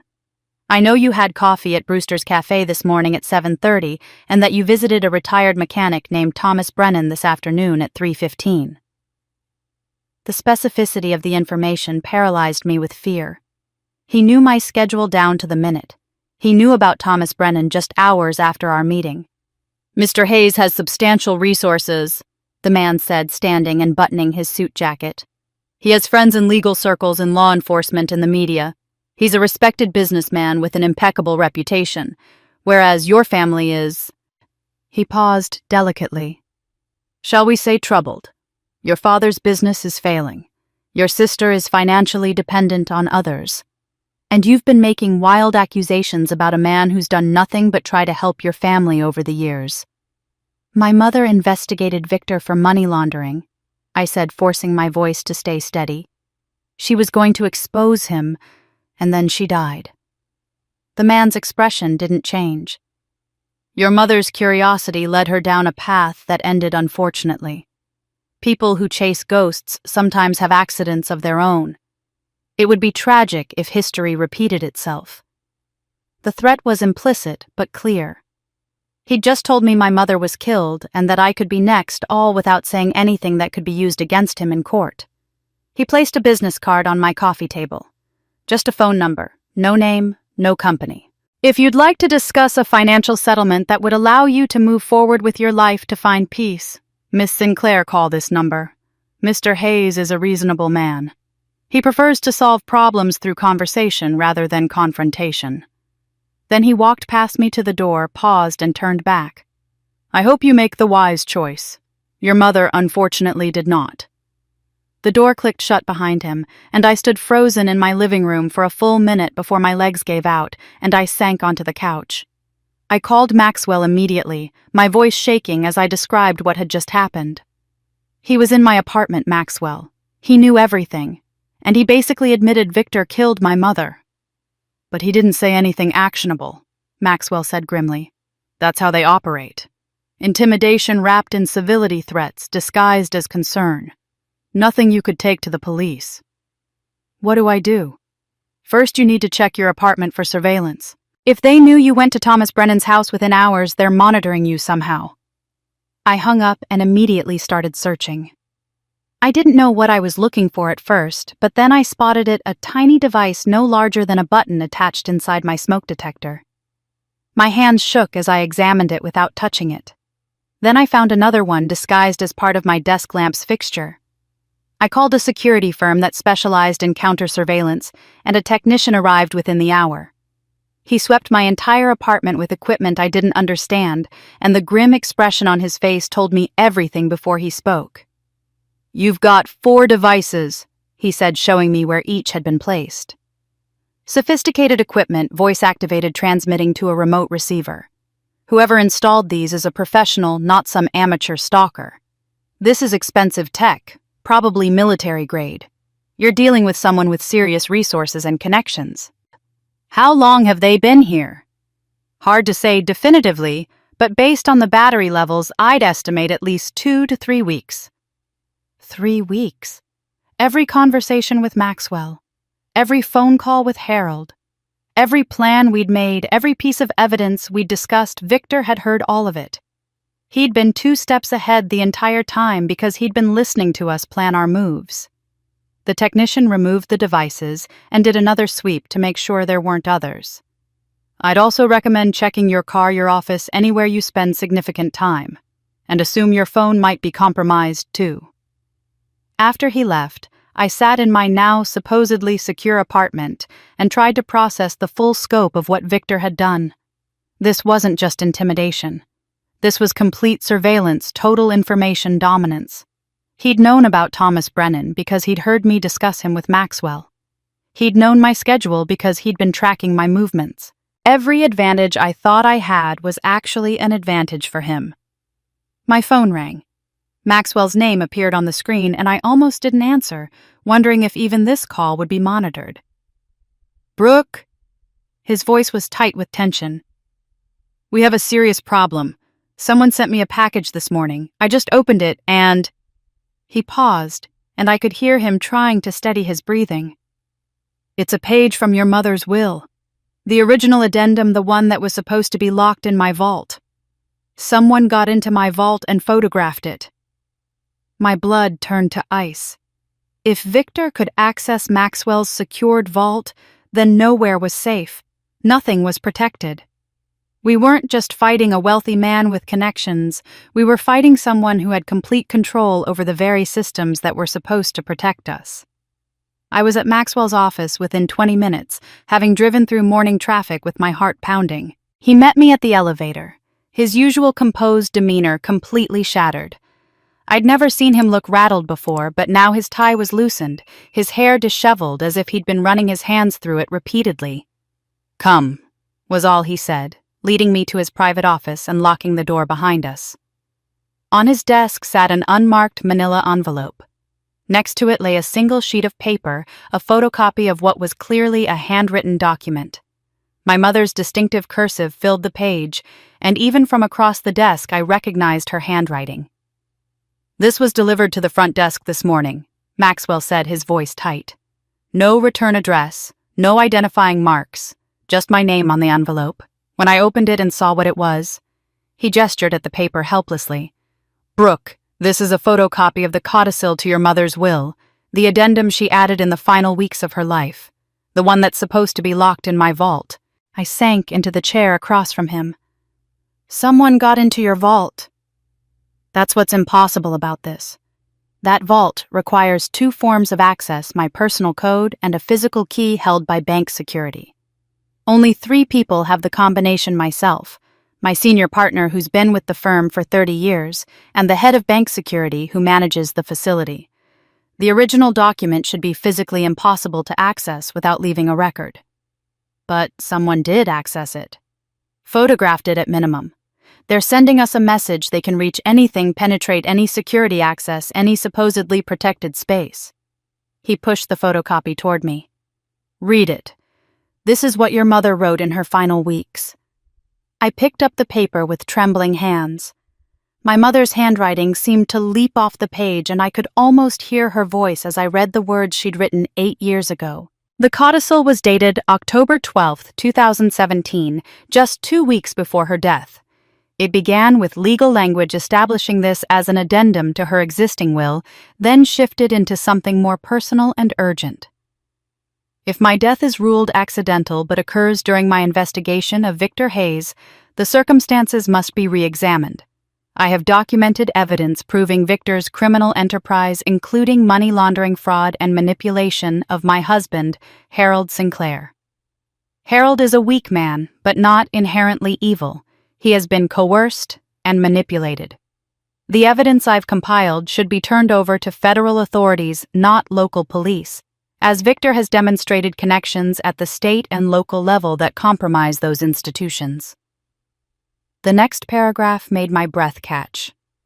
I name my daughter Brooke Catherine Sinclair as the sole heir to my separate estate, valued at approximately $7 million, comprising investments, property, and trust funds inherited from my family.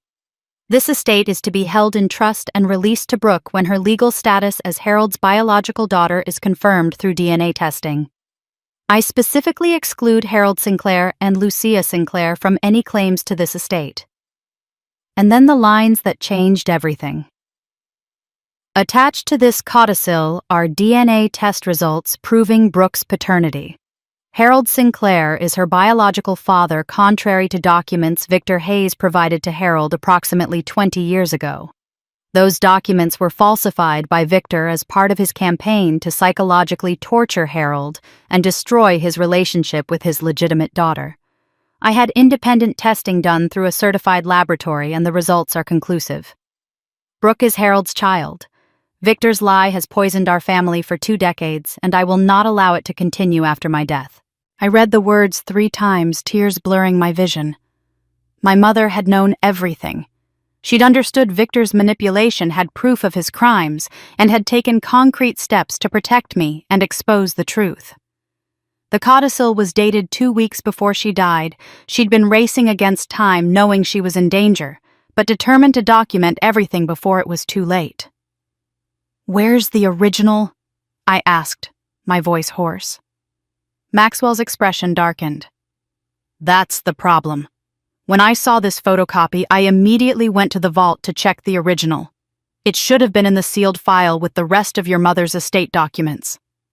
He paused, his jaw tight with anger. "The original codicil is gone. In its place is a forgery, a very good forgery, but still detectable under forensic analysis. The handwriting is similar but not exact. The paper is aged to look old, but the composition is wrong. Someone with vault access stole the original and replaced it with a fake." How long has it been gone?" "I don't know. I haven't personally checked that specific document in years. There was no reason to. It was supposed to be secure. But sometime between your mother's death and today, someone accessed the vault, located this specific document among hundreds of others, and executed a switch sophisticated enough that casual inspection wouldn't catch it." The implications were staggering. "Victor has someone inside your firm. Or inside the bank security." "Or both," Maxwell said grimly. "We're not just fighting Victor Hayes Brooke. We're fighting someone who has successfully infiltrated the very systems designed to protect people from men like him. He's bought or coerced people with access to legal documents, to security protocols, to law enforcement. The normal channels we'd use to fight him are compromised." I thought about the surveillance devices in my apartment, the man who'd sat in my living room knowing every detail of my life, the mechanic who'd been terrorized into silence within hours of speaking with me. Victor had built a network of control that seemed impossible to fight. "The photocopy they sent you," I said slowly. "It proves they have the original, doesn't it? They could only make this copy from the real document." "Exactly. Which means they could destroy it at any time. Once the original is gone, we'd be left with nothing but the forgery in the vault and this photocopy, which could be dismissed as fabricated. Your mother's final testimony, her documented proof, all of it could disappear as if it never existed. We need to find that original. But how Victor has it, presumably, or it's already destroyed." Maxwell ran his hand through his hair again, a gesture of frustration I'd never seen from him. "We need to think about who else might have seen it. Who would have had access during the estate reading 8 years ago?" I thought back to my mother's funeral, to the formal reading of her will in this very office. I'd been 27, devastated with grief, barely processing what was happening. Harold had been there, stone-faced and silent. Maxwell had read through the main provisions of the will. And someone else had been there too. Lucia, I said quietly. Lucia was at the estate reading. Maxwell's eyes widened. Yes, she was 18 at the time. I remember she asked questions about the trust provisions, seemed very interested in the financial details. Did she see the codicil? I read it aloud during the estate reading, that's standard practice. But I don't recall showing the physical document to anyone except... He stopped, his face going pale. Except Lucia specifically asked to see your mother's handwriting. She said she wanted to hold something her mother had written for comfort. I let her see the codicil for a few minutes before I returned it to the vault. Lucia had held my mother's final testament in her hands. Lucia, who'd been Victor's biological daughter all along. Lucia, who'd been positioned perfectly to memorize details, to photograph pages with a hidden camera, to provide Victor with exactly the information he'd need to forge a replacement. She's been working with him, I whispered. This whole time, Lucia's been working with Victor. I called Lucia that afternoon, my voice calm despite the fury churning inside me. We need to talk, today. Meet me at Bellini's at 6. There was a long pause on the other end. Brooke, I'm busy. Bellini's, 6 o'clock. If you're not there, I'll come to your condo and we'll have this conversation in front of your neighbors instead. I hung up before she could argue. Bellini's was an upscale Italian restaurant downtown, the kind of place where Lucia felt comfortable and where a public scene would be socially unacceptable. She'd meet me there because her carefully constructed image mattered more to her than avoiding an uncomfortable conversation. I arrived early and chose a table in the center of the dining room, visible public but far enough from other diners that we could speak without being overheard. Lucia arrived exactly on time, dressed impeccably as always, in a designer dress and heels that probably cost more than my monthly rent. But as she approached the table, I noticed something I'd never seen before: uncertainty. Her usual confident stride was slightly off, and her smile looked forced. Brooke, she said, sitting down and immediately reaching for the water glass. What's this about? I have dinner plans later. Cancel them. I leaned forward, keeping my voice low but firm. 8 years ago, you were at Maxwell's office when Mom's will was read. You asked to see the codicil, the addendum she wrote before she died. You held it in your hands. What did it say? Lucia's face went carefully blank, the mask of a woman who'd learned to hide her reactions. I don't remember. It was 8 years ago and I was grieving. Don't lie to me, Lucia.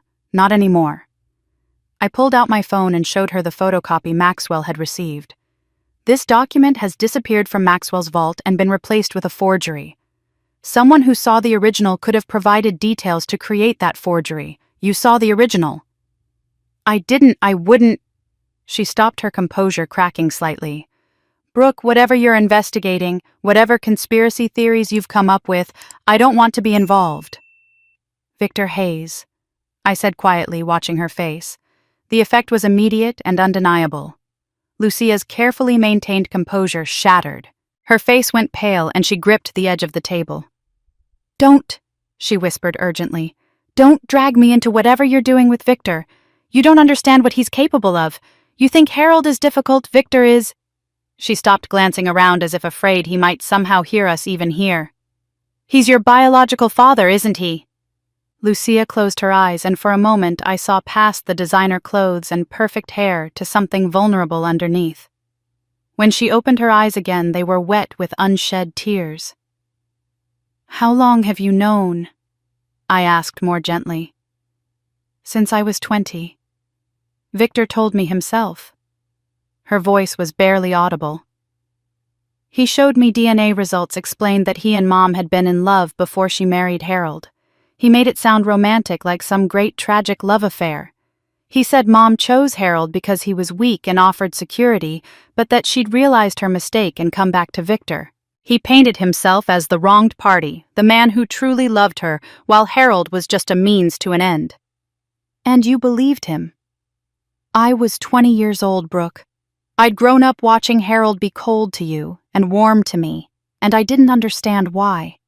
When Victor explained it that I was his daughter that Harold knew but couldn't admit it, suddenly everything made sense. Why Harold favored me. Why he hated you. Victor said you reminded Harold of his failures, while I reminded him of what he could pretend was still a happy family.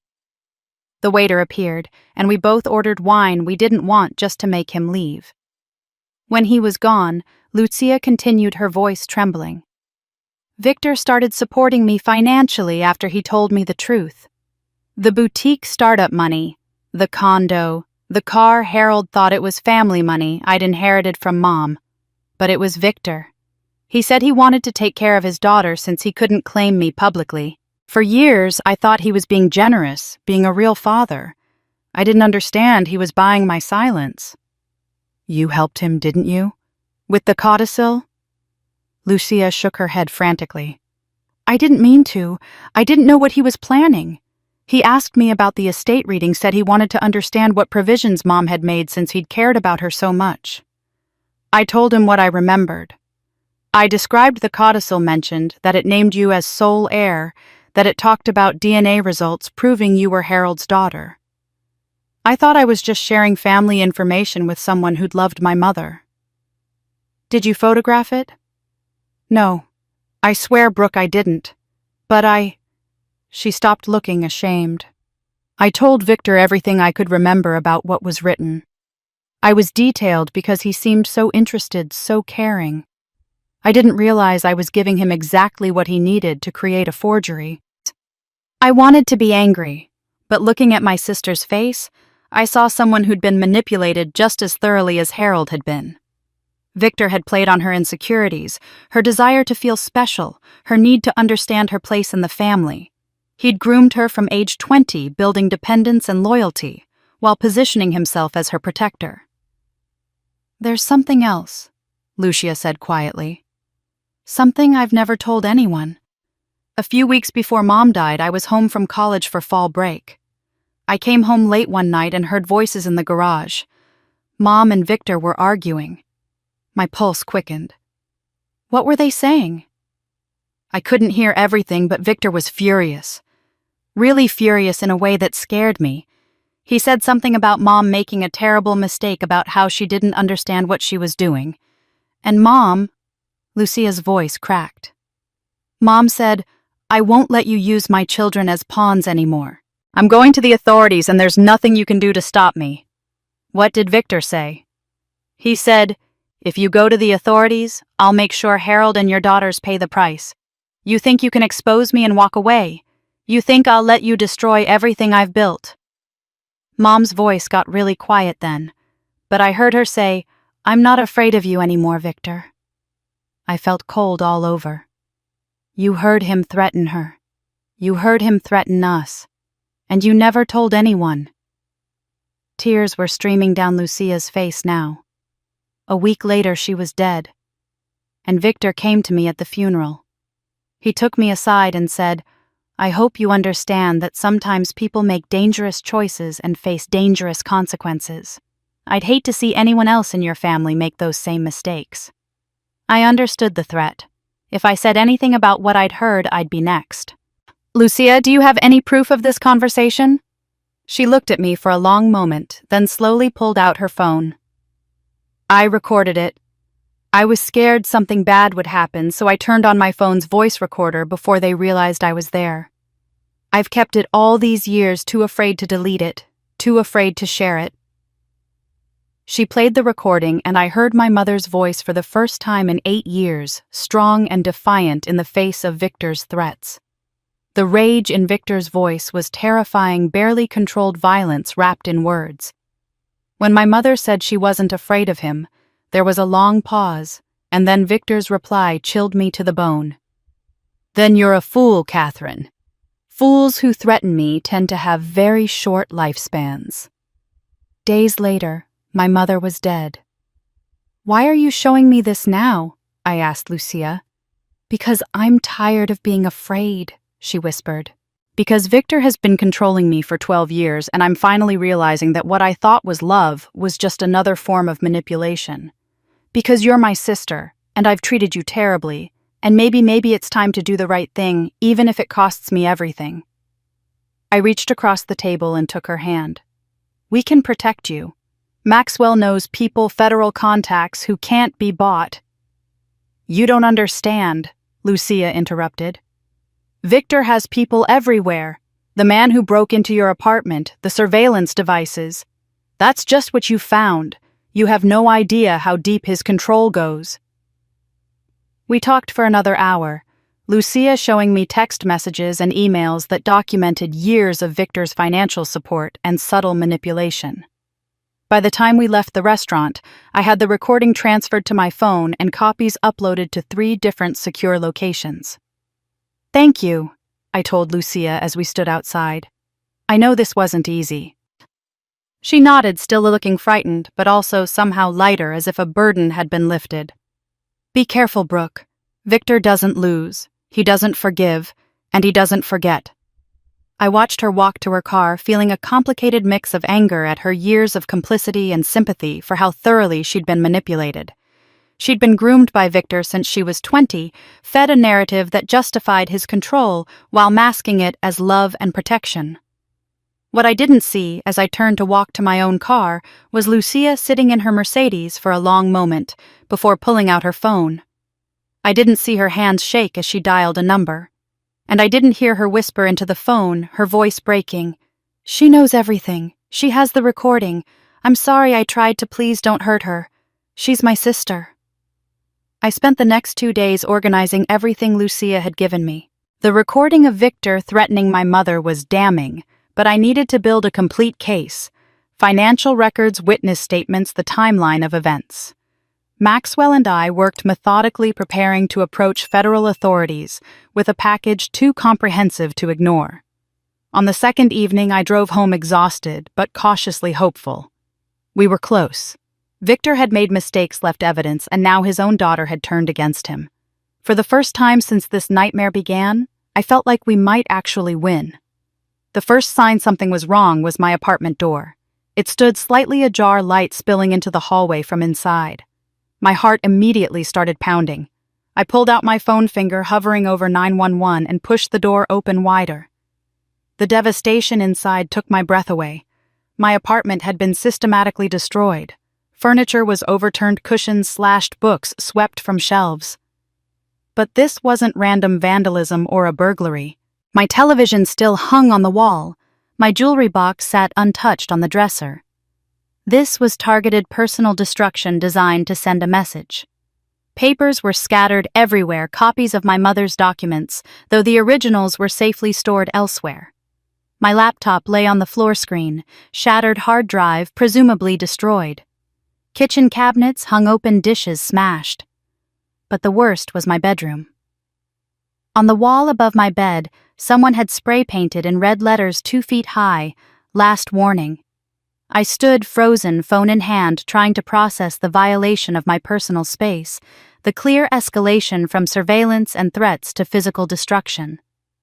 Then I heard a sound that made my blood run cold, a weak, pained meow from the bathroom. Shadow. I ran to the bathroom and found my cat, a gray tabby my mother had given me 10 years ago, lying on the floor, barely moving. There was vomit near her, and her breathing was labored. I scooped her up, grabbed my keys, and ran to my car, already calling the emergency vet as I drove.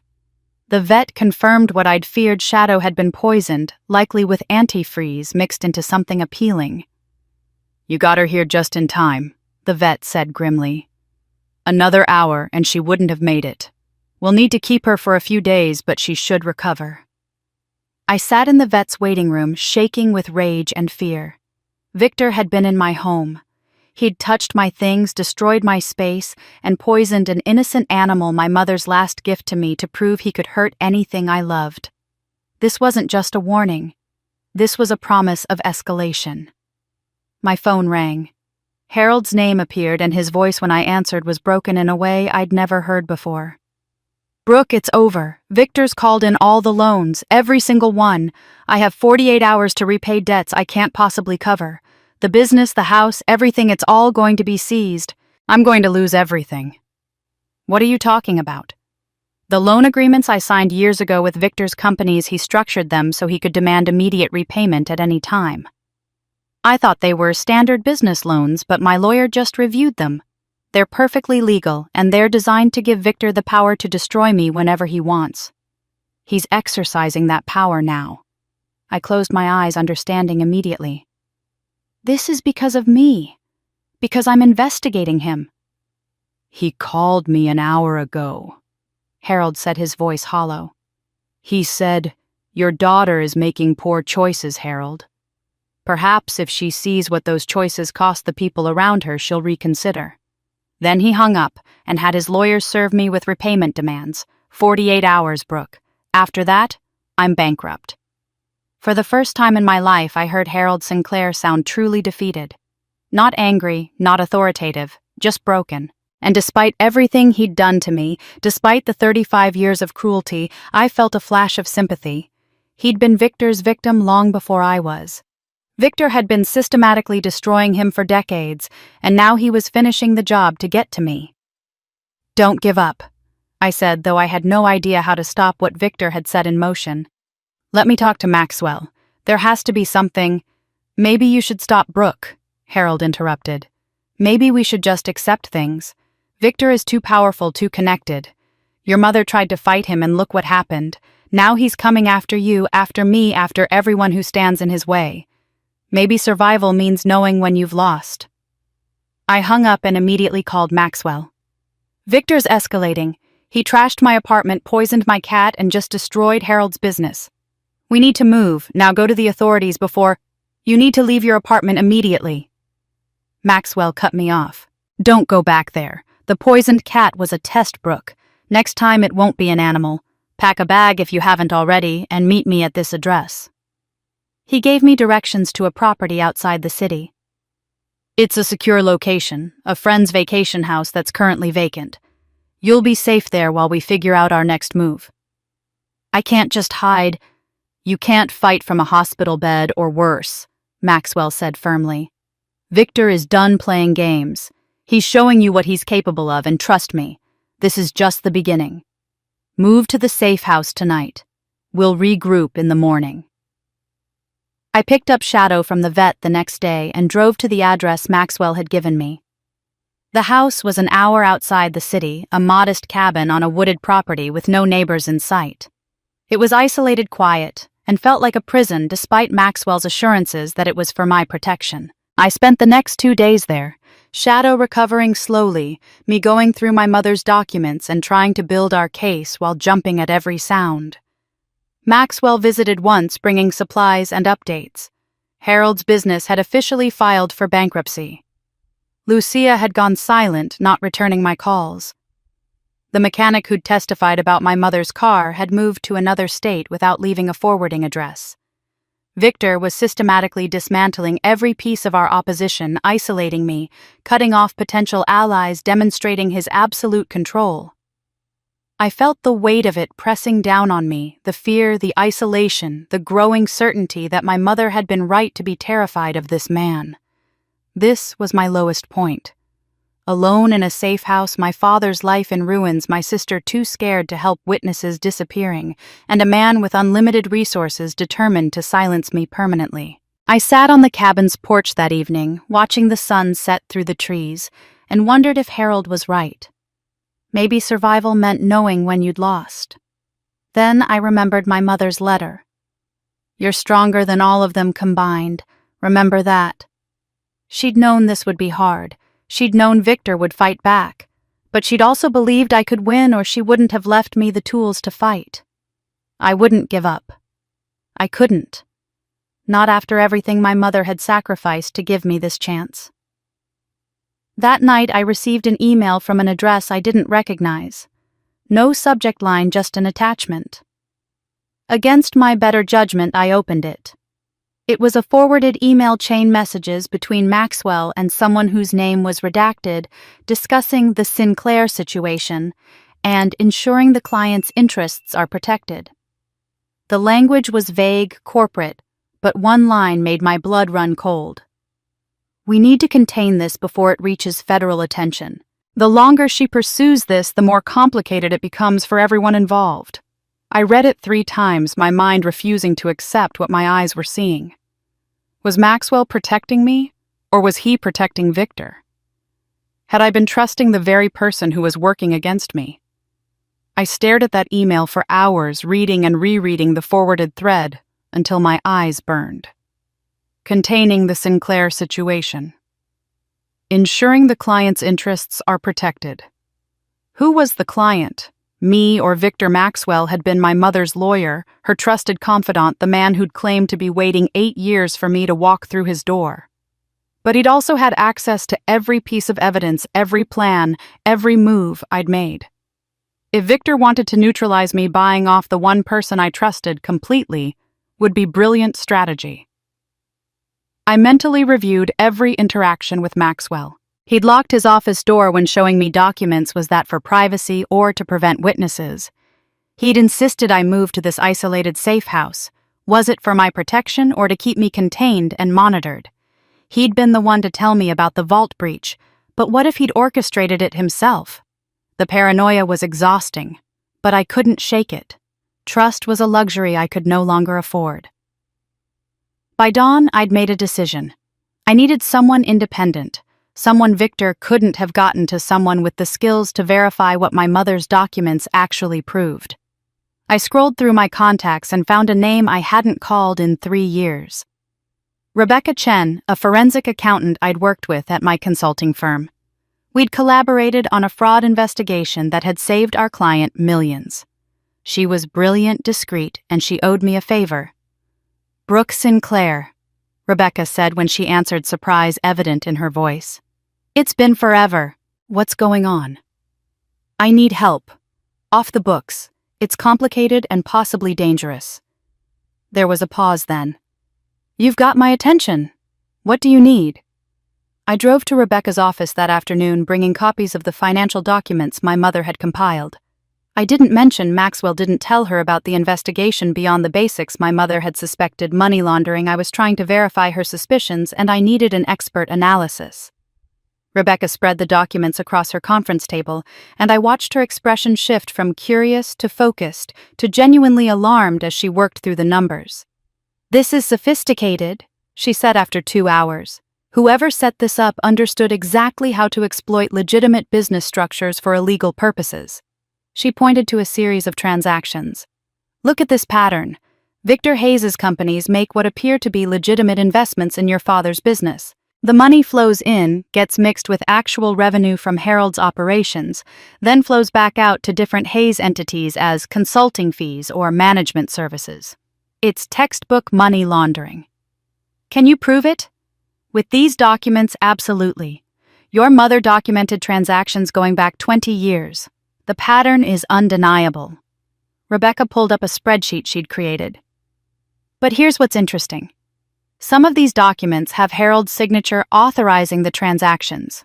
But I'd bet money that if you had these signatures forensically analyzed, you'd find at least some are forgeries." I leaned forward. "What makes you say that?" "The pen pressure is inconsistent. The signature slant varies. These look like they were signed by the same person but under different circumstances, some confident, some hesitant, some that look traced. If Harold signed some of these under duress or manipulation and others were forged entirely, it changes his culpability significantly." The implications hit me hard.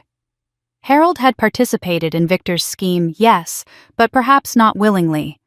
Perhaps he'd signed a few documents 20 years ago, not understanding what he was agreeing to, and Victor had used those signatures as templates to forge others.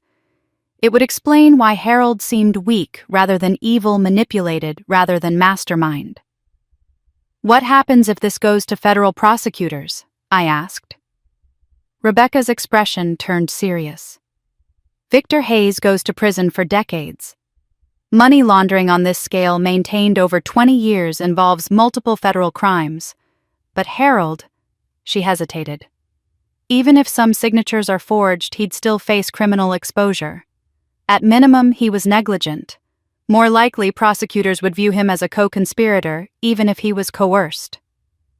I sat back processing this. The financial evidence was my nuclear option proof that could destroy Victor completely. But using it would also destroy my father, a man who'd tormented me for decades, but who was ultimately another of Victor's victims. Did I sacrifice Harold to get Victor? Or was there a way to use this as leverage without triggering the mutual destruction it represented? I need to think about how to use this, I told Rebecca. Can you keep this analysis confidential for now? Of course. But Brooke, if even half of what you've told me is true, you're dealing with someone incredibly dangerous. Be careful.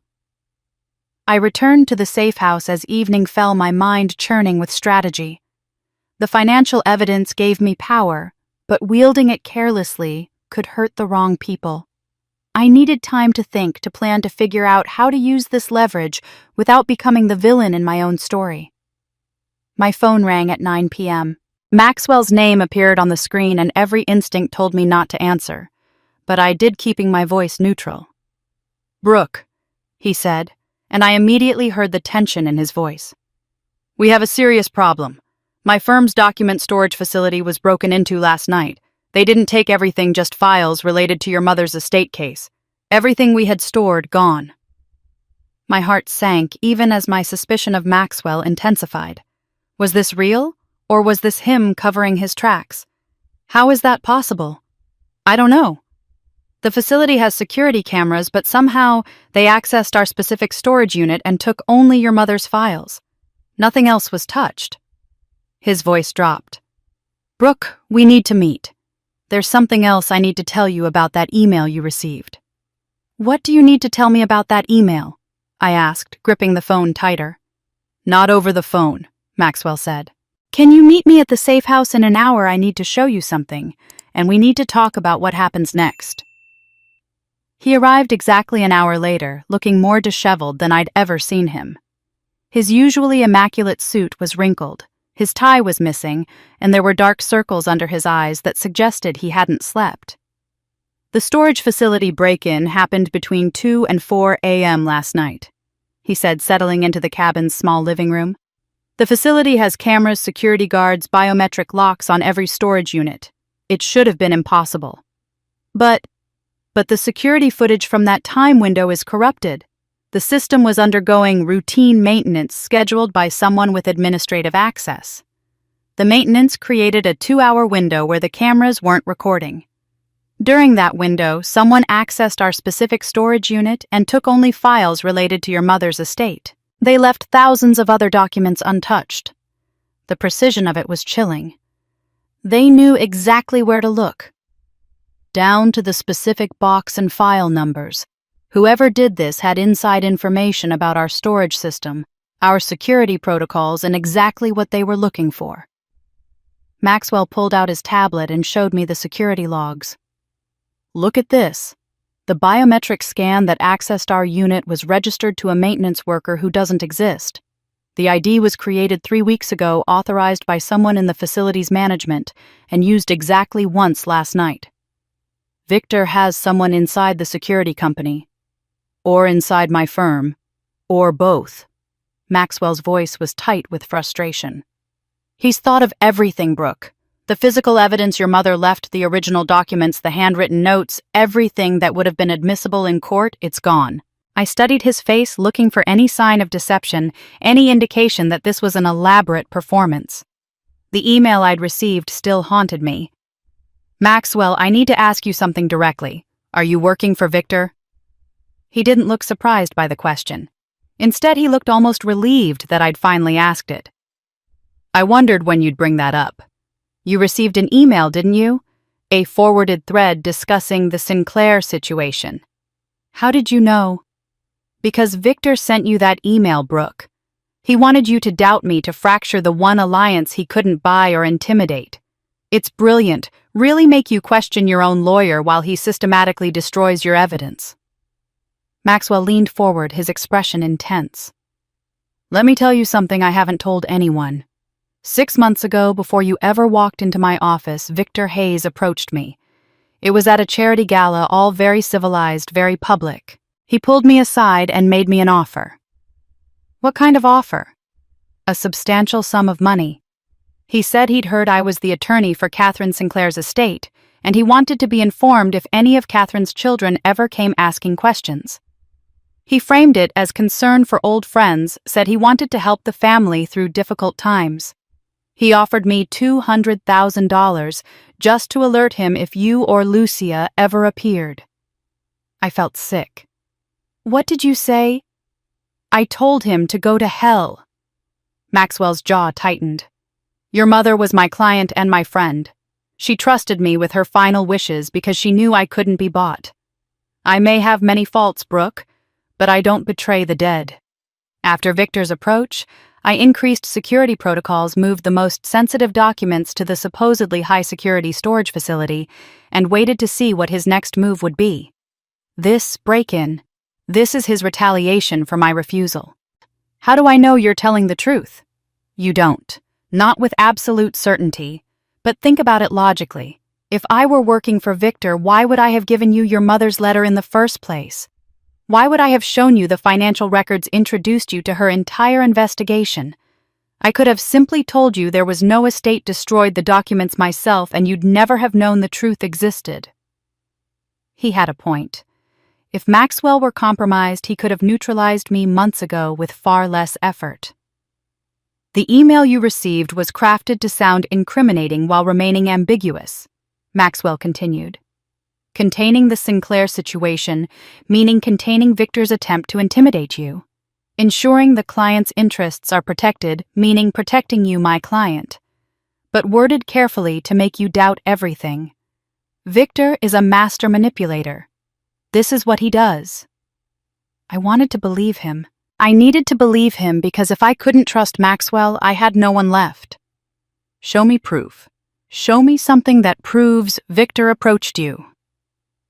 Maxwell pulled up his phone and showed me a series of text messages from a number I recognized, the same number on the business card Victor's representative had left in my apartment. The messages were dated 6 months ago. Regarding our conversation at the gala, the offer stands, $200K for a simple phone call when the time comes. Think about it. Maxwell's response was brief. Not interested, don't contact me again. He's been planning this for at least 6 months. I said, the timeline clicking into place. He knew eventually I'd find my mother's letter. He tried to get to you before I did.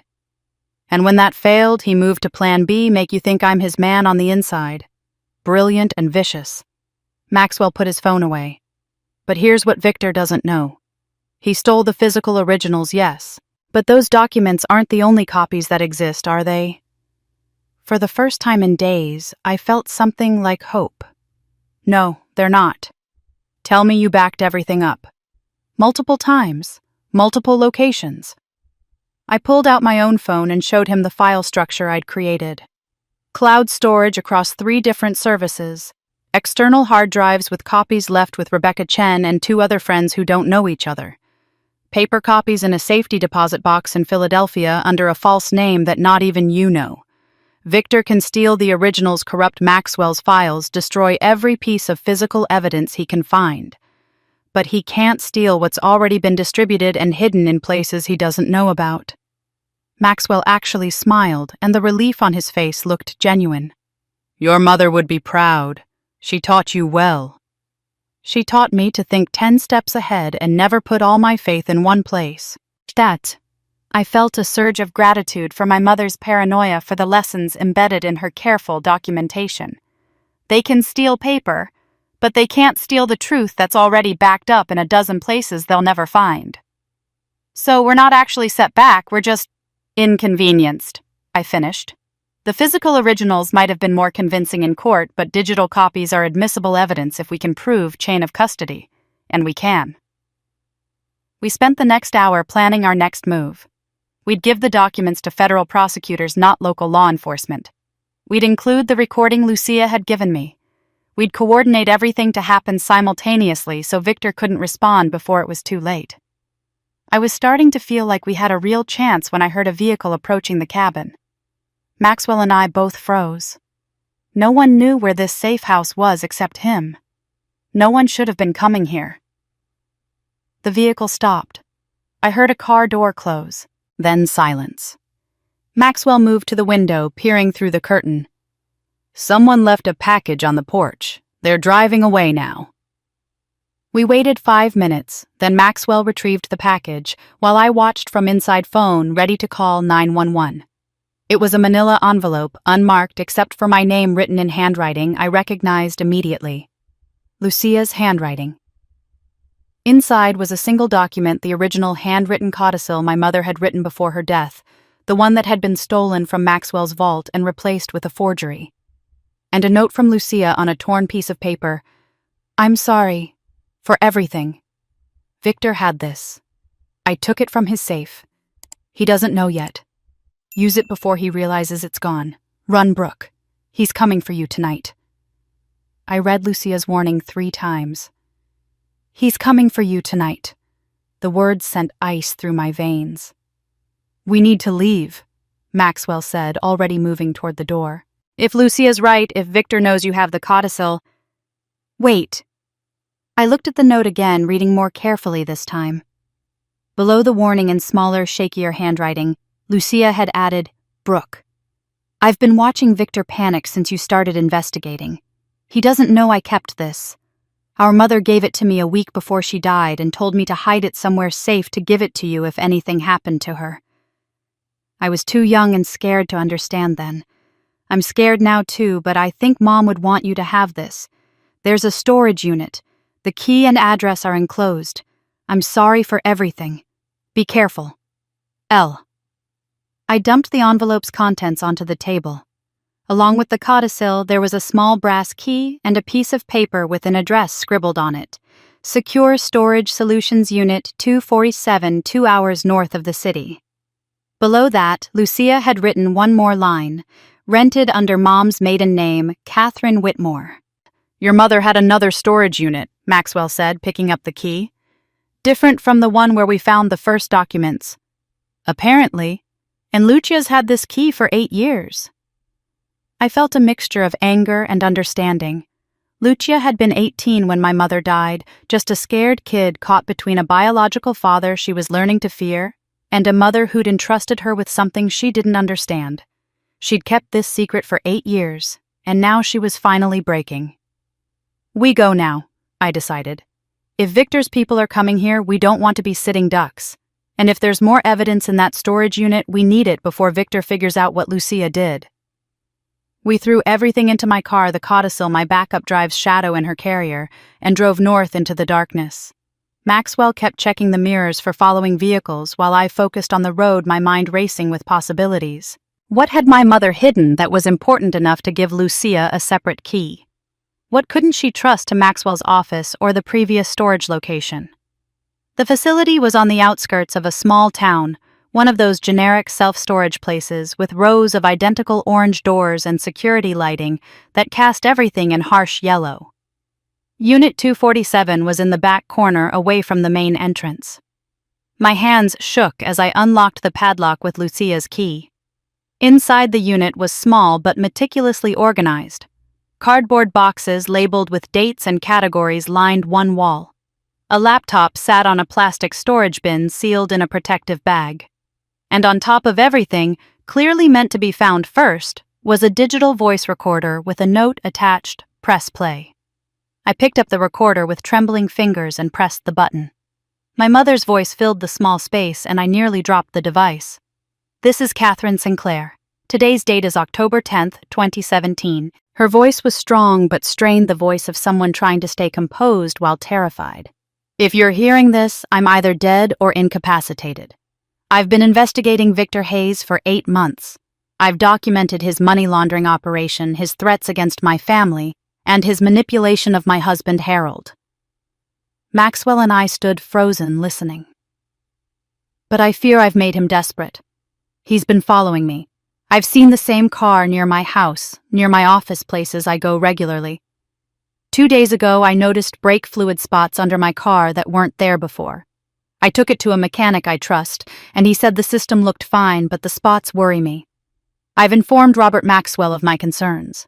If something happens to me before the authorities can act, this recording is proof of premeditation. The recording clicked off. I was crying hearing my mother's voice after 8 years of silence, hearing the fear she'd tried to hide. Maxwell's eyes were wet too.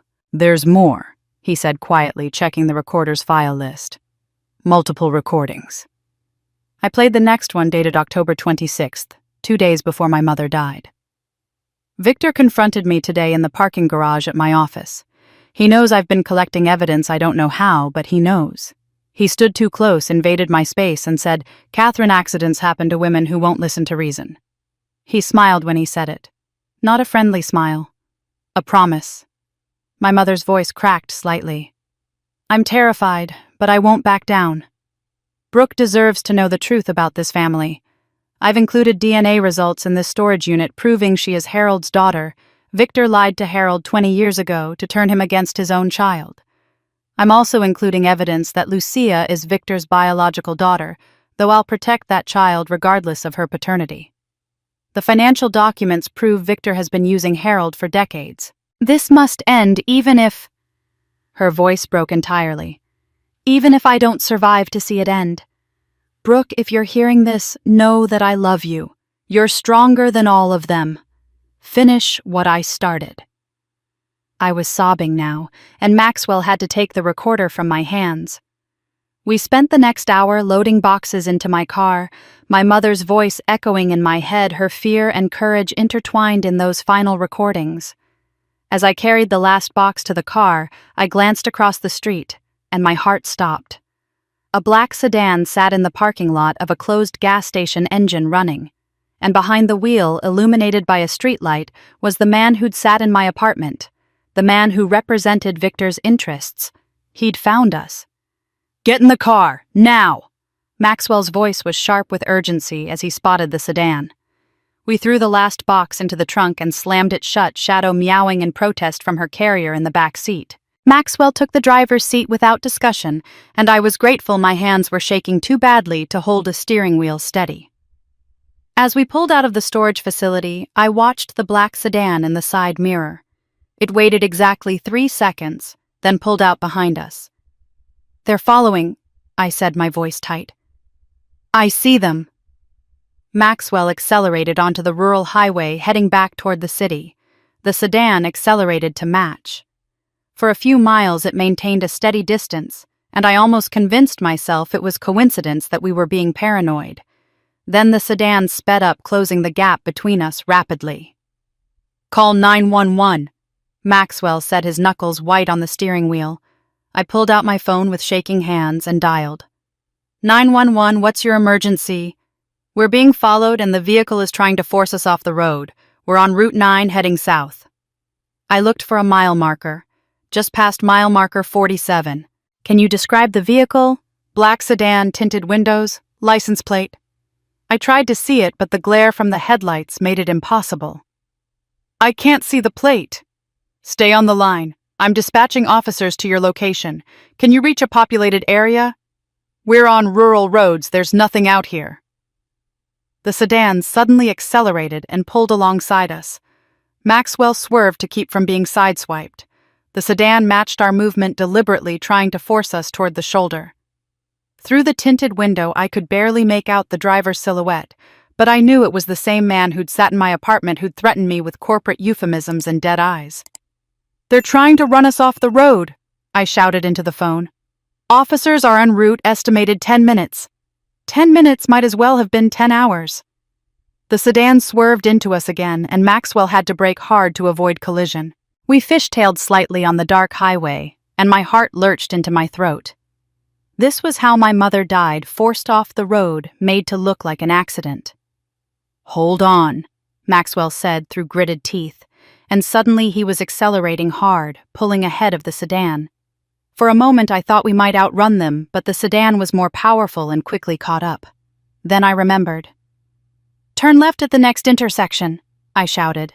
That's not the way back. I know. My mother used to take shortcuts through Millbrook. There's a residential area with narrow streets. They won't be able to follow us there without causing a scene. Maxwell trusted me and took the turn hard, tires squealing. We plunged into a neighborhood of winding streets and small houses. Where now? Right here, then, left at the stop sign, then right again. I was navigating from memory of childhood trips, my mother's voice echoing, "The back way is always safer, Brooke. Remember that." The sedan followed us into the neighborhood, but immediately had problems. The streets were too narrow for aggressive driving, and residents were outside in their yards, walking dogs, living their evening lives. The sedan couldn't force us off the road without witnesses, couldn't maintain aggressive pursuit without drawing attention. There, I pointed to a shopping center ahead. "The parking garage. We can lose them in there." Maxwell drove into the multi-level garage, spiraling up to the third floor, then cutting across to the opposite side and parking in a far corner behind a delivery van. He killed the lights and we sat in absolute silence, hearts pounding, watching the entrance. 5 minutes passed. 10, 15. The sedan never appeared. "I think we lost them," I whispered. Maxwell's hands were still gripping the steering wheel, and I noticed they were trembling. This distinguished, composed attorney, who'd guided me through my mother's estate with unflappable professionalism, was genuinely shaken. "Victor's not hiding anymore," he said quietly. "He's desperate, and desperate men are the most dangerous." We waited another 20 minutes before Maxwell dared start the car again. We took a completely different route back, constantly checking mirrors, jumping at every set of headlights. "We can't go to the local police," I said as we drove. "Victor has too much influence at the state and local level. My mother said that in her recordings." "Agreed. We need federal jurisdiction." Maxwell pulled out his phone at a red light and scrolled through contacts. "I have a friend at the FBI Financial Crimes Division. We worked together on a case 5 years ago. He owes me a favor, and more importantly, he can't be bought. Let me reach out and set up a meeting." "When?" "Tomorrow morning. Public location, federal building downtown. We give him everything. The recordings, the financial documents, Lucia's testimony. Everything at once, so Victor can't respond before it's too late." "I'm keeping the evidence with me tonight," I said firmly. "I don't trust it anywhere else." Maxwell nodded. "Probably wise. We'll find a hotel far from the city pay cash register under a different name. One more night, Brooke. Then we end this." We found a budget motel 2 towns over and paid cash for a room with 2 beds. I barely slept. Shadow curled beside me, my mother's voice recorder clutched in my hand like a talisman. Every sound outside made me bolt upright, convinced Victor's people had found us again. Dawn came slowly, and with it, a fragile sense of hope. Today, we'd go to the FBI. Today, we'd give them everything. Today, finally, Victor would face consequences. My phone rang at 7:30 a.m. Harold's name flashed on the screen, and something in my gut told me to answer. "Brooke." His voice was raw, terrified. "Victor called me. He knows you have evidence. He wants to meet with you. Today. Alone." "Absolutely not. He has Lucia." My blood went cold. "What?" "She's at his estate. He says she's a guest, but it's not voluntary. He says if you don't come, if you go to the authorities instead, Lucia will pay the price for her betrayal." Harold's voice broke. "Please, Brooke. Whatever you think of me, whatever I've done to you, she's still your sister. Don't let her die for helping you." "He has Lucia," Harold repeated when I didn't respond. "She's at his estate. He called it a voluntary visit, but we both know what that means. Victor wants you to come. Alone. He says he wants to negotiate." "I'm calling the police." He anticipated that. He has lawyers there with her right now documenting that she came of her own free will, that she's not being held against her will. Legally, he's covered. But Brooke, she's terrified. I can hear it in her voice. Please. I hung up and immediately turned to Maxwell. "We need to call your FBI contact now. Victor has Lucia and—" My phone buzzed with an email notification, then another, then a third in rapid succession. I opened the first one and felt my stomach drop. "What is it?" Maxwell asked. I couldn't speak. I just handed him my phone. The email contained a legal notice Victor Hayes had filed a civil lawsuit against me in Superior Court. The complaint ran to 47 pages, but the essence was clear: I was being sued for defamation harassment and attempted extortion. The lawsuit claimed I'd been spreading malicious false allegations about Victor Hayes, a respected businessman, in an elaborate scheme to extort money from him using fabricated evidence. Maxwell scrolled through the document, his face darkening with each page. "This is brilliant," he said grimly. "Evil, but brilliant. He's flipped the narrative. Now you're the aggressor. He's the victim. And if you go to the FBI today, his lawyers will claim you're retaliating against a man who had to sue you to stop your harassment." "But it's all lies." "That doesn't matter. The lawsuit itself creates a public record that damages your credibility. Every allegation you make now will be filtered through the lens of this lawsuit. Are you a concerned daughter exposing crimes? Or are you a vengeful woman who got caught trying to extort money and is now doubling down with false accusations?" The second email was worse. A temporary restraining order had been filed against my mother's trust fund. Victor's attorneys argued that the estate was under dispute due to questions about the validity of the codicil and other documents I'd presented. Until the lawsuit was resolved, all assets were frozen. "He's cutting off my resources," I said, the full scope of Victor's strategy becoming clear. "Without access to the trust I can't afford.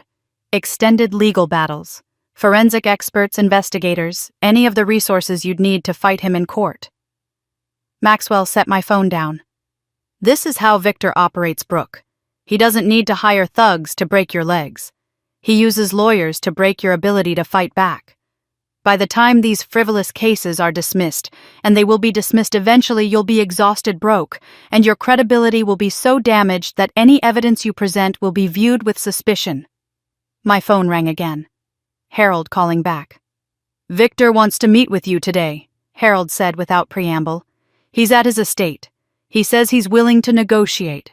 He has something you want: the original codicil, the one that was stolen from Maxwell's office. He'll trade it for your silence. A mutual non-disclosure agreement, a financial settlement, and both sides walk away. And Lucia, she's his leverage to make sure you show up. He says she's free to leave the moment you arrive. He just wants to talk face to face.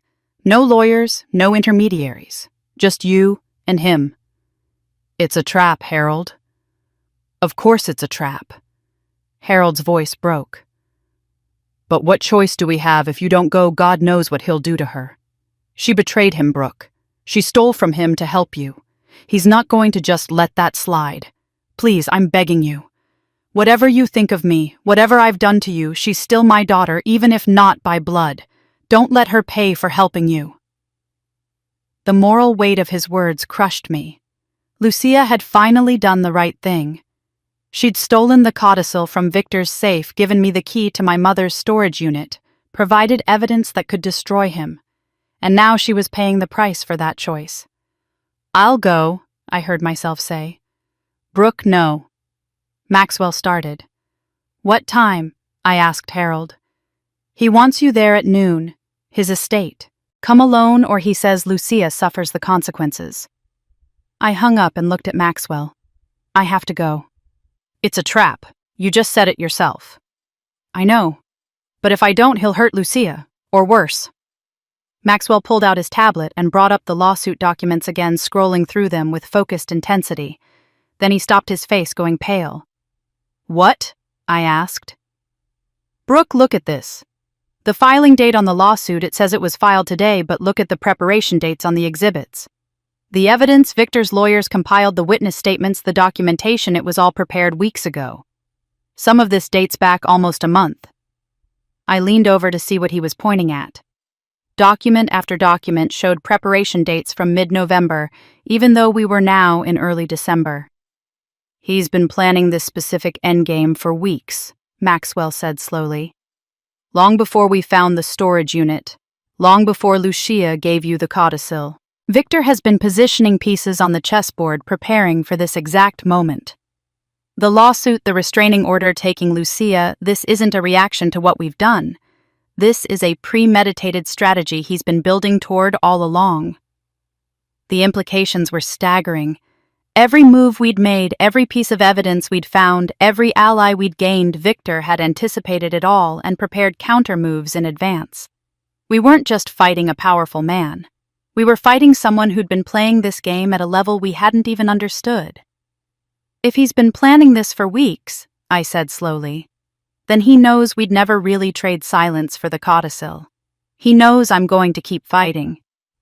Which means the meeting isn't about negotiation at all, Maxwell finished. It's about something else entirely. I drove to Victor's estate alone, but I wasn't going in blind. The recording device Maxwell had given me was concealed in a button on my jacket already activated. My phone was in my pocket with GPS tracking enabled, sending my location to Maxwell in real time, and Maxwell's FBI contact was positioned 2 miles away, ready to respond if I didn't check in within the hour.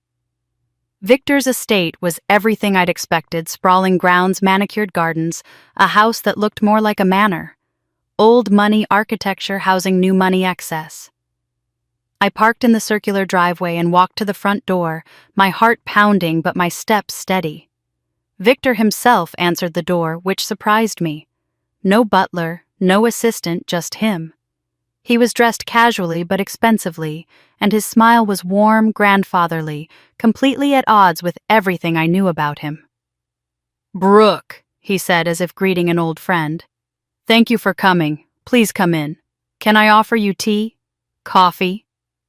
The civility was more unnerving than any threat could have been. I followed him through a marble foyer into a sitting room that probably cost more than my entire apartment building. Lucia sat on a cream-colored sofa, her hands folded in her lap, looking like a well-dressed hostage. Our eyes met briefly, and I saw fear there, but also something else, determination maybe, or resignation. "Please sit." Victor gestured to a chair across from him.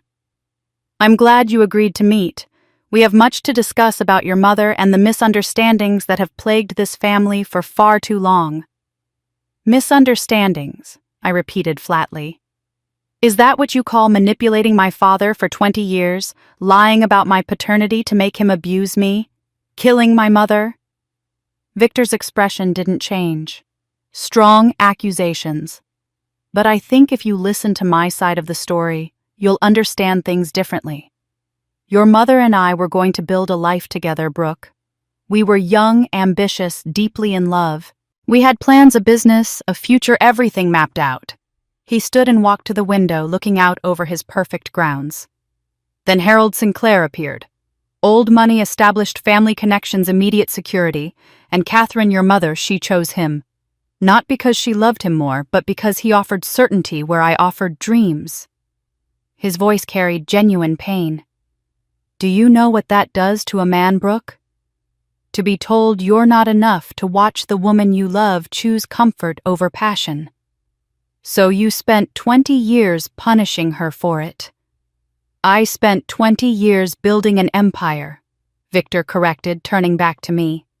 Proving I was worthy, that her choice was wrong. And when I finally had the success that Harold inherited, I came back. I offered Catherine a second chance. We had a brief reconciliation. Lucia was the result. He glanced at my sister. But then your mother chose Harold again. Even after everything, she stayed with him. Because she was protecting her children, I said. From you. Victor's eyes went cold despite the emotional timbre of his voice. She was protecting her comfortable lie. The money I helped Harold make through our business arrangements, the lifestyle she enjoyed, she didn't question where it came from until it suited her to develop a conscience. Then suddenly, I was the villain for giving her family the wealth they so freely spent. You were laundering money through Harold's business. I was creating opportunities. Harold was weak, unimaginative. Without me, he'd have been bankrupt decades ago. I made him successful, and your mother benefited from that success. But when she decided to investigate me, to threaten everything I'd built, she became dangerous. Not to me, Brooke, to herself. You killed her. No. Victor sat down again, his composure absolute. I didn't kill your mother. She died because she was reckless. She threatened to expose business arrangements that kept her family comfortable. She refused to listen to reason. Yes, I knew her brakes were failing. Did I warn her? No. But I didn't sabotage them either. I simply allowed nature to take its course. He leaned forward. Is that murder? Or is that justice? Is it my responsibility to save someone who's actively trying to destroy me? The twisted logic made my skin crawl. He actually believed what he was saying, believed he was justified. I've brought you here today to end this, Brooke. I'll give you the original codicil your mother wrote. You'll receive your inheritance, millions of dollars. All I ask is that you sign a non-disclosure agreement and stop this investigation.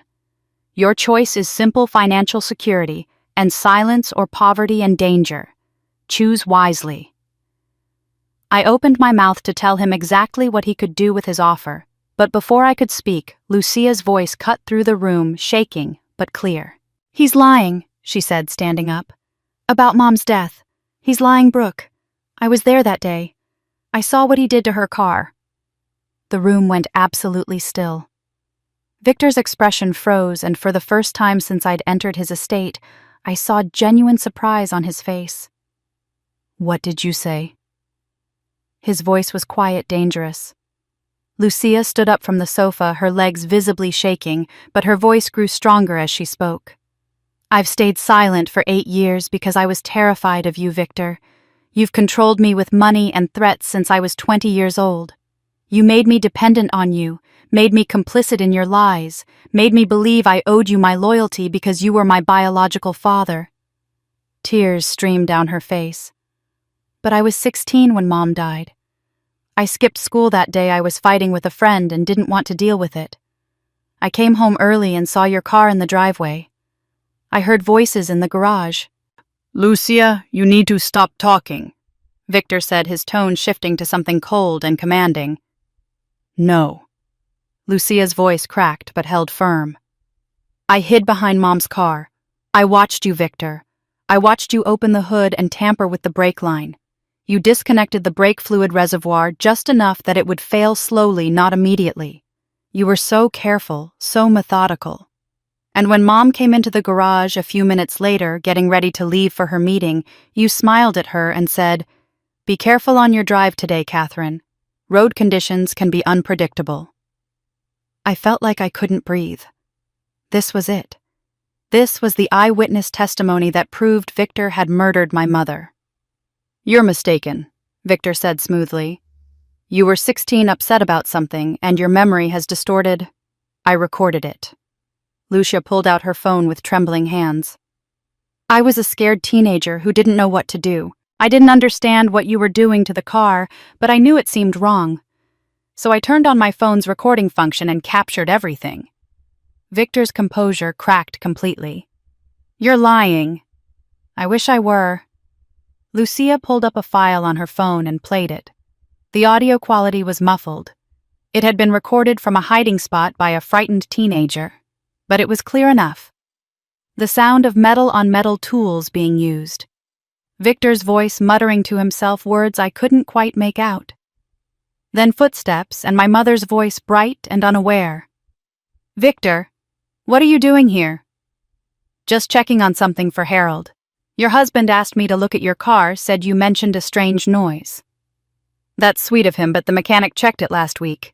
Everything's fine. Then Victor's voice smooth and almost concerned. Be careful on your drive today, Catherine. Road conditions can be unpredictable. The road is fine today, Victor.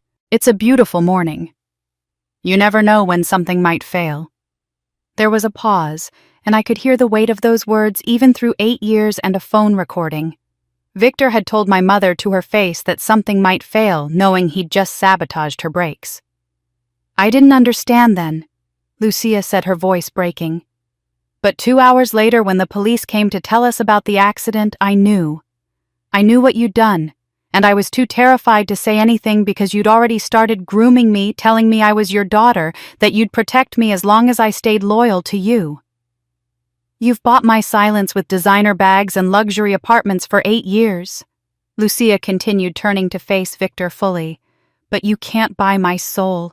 Brooke, I've been horrible to you your entire life. I was jealous that you had Mom's unconditional love while I was Victor's dirty secret, his leverage, his puppet. I'm so sorry for every cruel word, every dismissal, every time I made you feel unwanted in your own family. Lucia, I whispered, seeing my sister clearly for the first time. She turned back to Victor, her face wet with tears, but her voice steady. You're not my father in any way that matters. You're a murderer, and I won't protect you anymore. I won't be your accomplice in silence. I won't let you hurt anyone else the way you hurt my mother. Victor's expression shifted from shock to something colder, more calculating. He stood slowly, and I saw the mask of civility completely fall away. That recording is inadmissible in court. You were a minor when you made it. You obtained it without consent, and I have lawyers who will tear apart any attempt to use it. It proves nothing. He took a step toward us, and I instinctively moved closer to Lucia. But more importantly, ladies. Victor continued, his voice dropping to something dangerous. You're both in my house, and as far as anyone knows, no one else is aware you're here. I smiled. For the first time since entering Victor's estate, I actually smiled, and I watched his eyes narrow with confusion. Actually, Victor Maxwell knows exactly where we are. So does Special Agent Rachel Torres from the FBI's Financial Crimes Division. I'm wearing a recording device that's been transmitting this entire conversation to them in real time. I gestured to the button on my jacket. They've heard you admit to knowing about the brake failure on my mother's car. They've heard you describe watching her die as letting nature take its course. They've heard you threaten 2 women in your home, and they've heard Lucia's testimony and her recording. Victor's face went pale, but he recovered quickly. That's illegal surveillance. Nothing recorded here would be admissible. I'm in your home with your knowledge. You invited me. One-party consent. And Lucia consents to her own recording being used as evidence. You're not as smart as you think you are, Victor. I stood up slowly, and Lucia moved to stand beside me. You taught me something valuable today, though. You taught me that patience and preparation matter more than rage. You have nothing that will hold up in court, Victor said, but his voice had lost its confidence. You're bluffing. While you were busy stealing documents from Maxwell's storage facility, you didn't realize I'd already digitized everything weeks ago. Every financial record my mother collected, every piece of evidence. I made copies and distributed them to multiple secure locations, cloud services, external drives with trusted colleagues, paper copies in a bank vault in another state under a name you'll never find. I pulled out my phone and showed him the file structure. The financial documents proving your money laundering operation going back 20 years. A forensic accountant has already analyzed them. The pattern is undeniable, and federal prosecutors are going to love them. My mother's storage unit that you probably wish you'd found, we emptied it days ago. Her voice recordings documenting your threats already in federal hands. Lucia's recording from the day you murdered my mother, multiple backup copies. Victor's composure was crumbling. Your lawyer's restraining order on my trust fund, I continued. It doesn't matter. I don't need that money to destroy you, Victor. I just need the truth, and I have that in abundance. You can steal paper, you can corrupt files, you can buy people, but you can't steal the truth that's already been copied and distributed to places you'll never reach. For the first time, I saw genuine fear in Victor Hayes's eyes. He'd built his empire on control, controlling Harold, controlling Lucia, controlling every variable in his environment. But he couldn't control this. He couldn't control me. You think the FBI will move quickly enough? He was grasping now, desperate. I have connections. I have lawyers. This will take years to prosecute if it ever goes to trial. I'll drag your family through every public hearing, every deposition, every media opportunity. Harold will go to prison as my co-conspirator. Lucia will be exposed as the daughter of a criminal. You'll spend every penny of your inheritance on legal fees. By the time this is over, you'll have nothing. Is this really the outcome you want? His desperation was palpable, and for a moment I felt something almost like pity. This man had spent 30 years building toward revenge, had orchestrated an elaborate system of control and manipulation, had even killed my mother, and in the end, he was going to lose everything to a daughter he'd tried to erase. "I don't need you in prison tomorrow," I said quietly. "I don't need immediate justice or instant vindication. I just need you to know that I've won.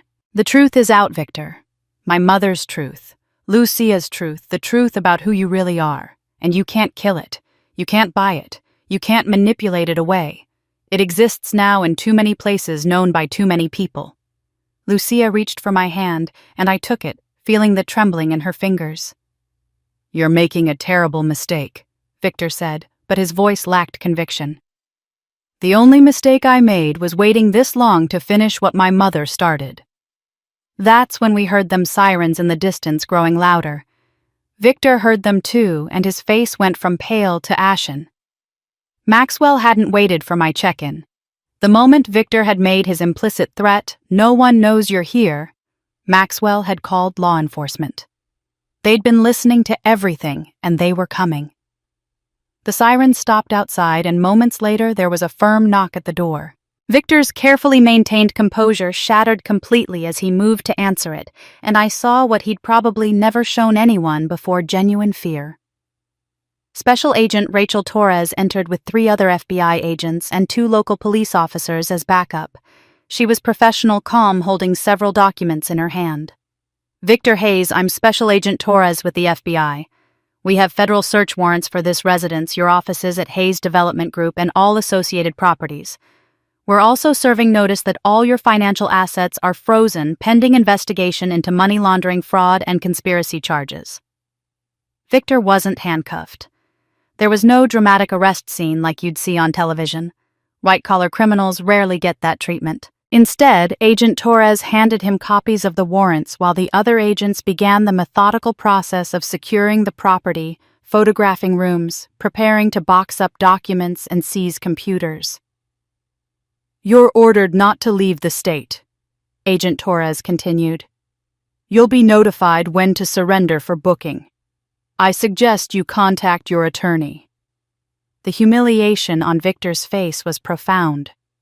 Federal agents moved through his pristine home, treating his carefully curated spaces like a crime scene. They photographed everything, tagged items, began the process of dismantling the empire he'd built over 30 years. For a man who'd controlled every variable through money and influence, this loss of control was devastating. He stared at me with pure hatred. "This isn't over, Brooke. I have resources you can't imagine. Lawyers, connections. I'll fight this for years if I have to." "Yes, it is," I said quietly. "It's over." Agent Torres gestured for Lucia and me to step outside, where Maxwell was waiting with Harold, who'd apparently driven straight here when Maxwell called him. Harold looked 10 years older than he had days ago, his face gray and drawn. "Dad?" I said, unsure what else to say. He looked at me, and for the first time in my entire life, I saw him truly see me. Not as an inconvenience, not as Victor's supposed child, not as a reminder of his failures, but as his daughter whom he'd wronged. "I was weak," he said, his voice breaking. "Victor manipulated me, controlled me, made me believe lies about you. But that's no excuse, Brooke.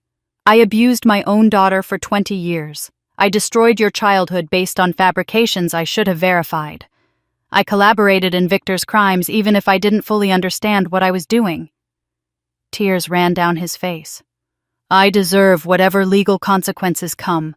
I deserve far worse than that." I didn't know what to say.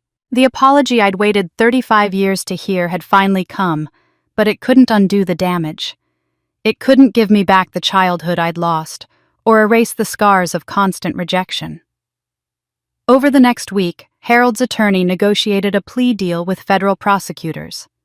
Harold would cooperate fully against Victor, providing testimony, documentation, everything he knew about 30 years of financial manipulation. In exchange, his charges would be reduced. Instead of facing 20 years for money laundering conspiracy, he'd serve 3 to 5 years for financial crimes committed under duress and manipulation. Agent Torres called me to her office to discuss it. We're offering your father this deal because we believe his testimony will be crucial to convicting Victor Hayes on the most serious charges. But I want you to know we'll respect your input. If you believe Harold deserves harsher punishment, we'll take that into consideration. I sat in her office for a long time thinking about my mother's letter. You're stronger than all of them combined. Thinking about what my mother had tried to teach me through her careful planning and documentation.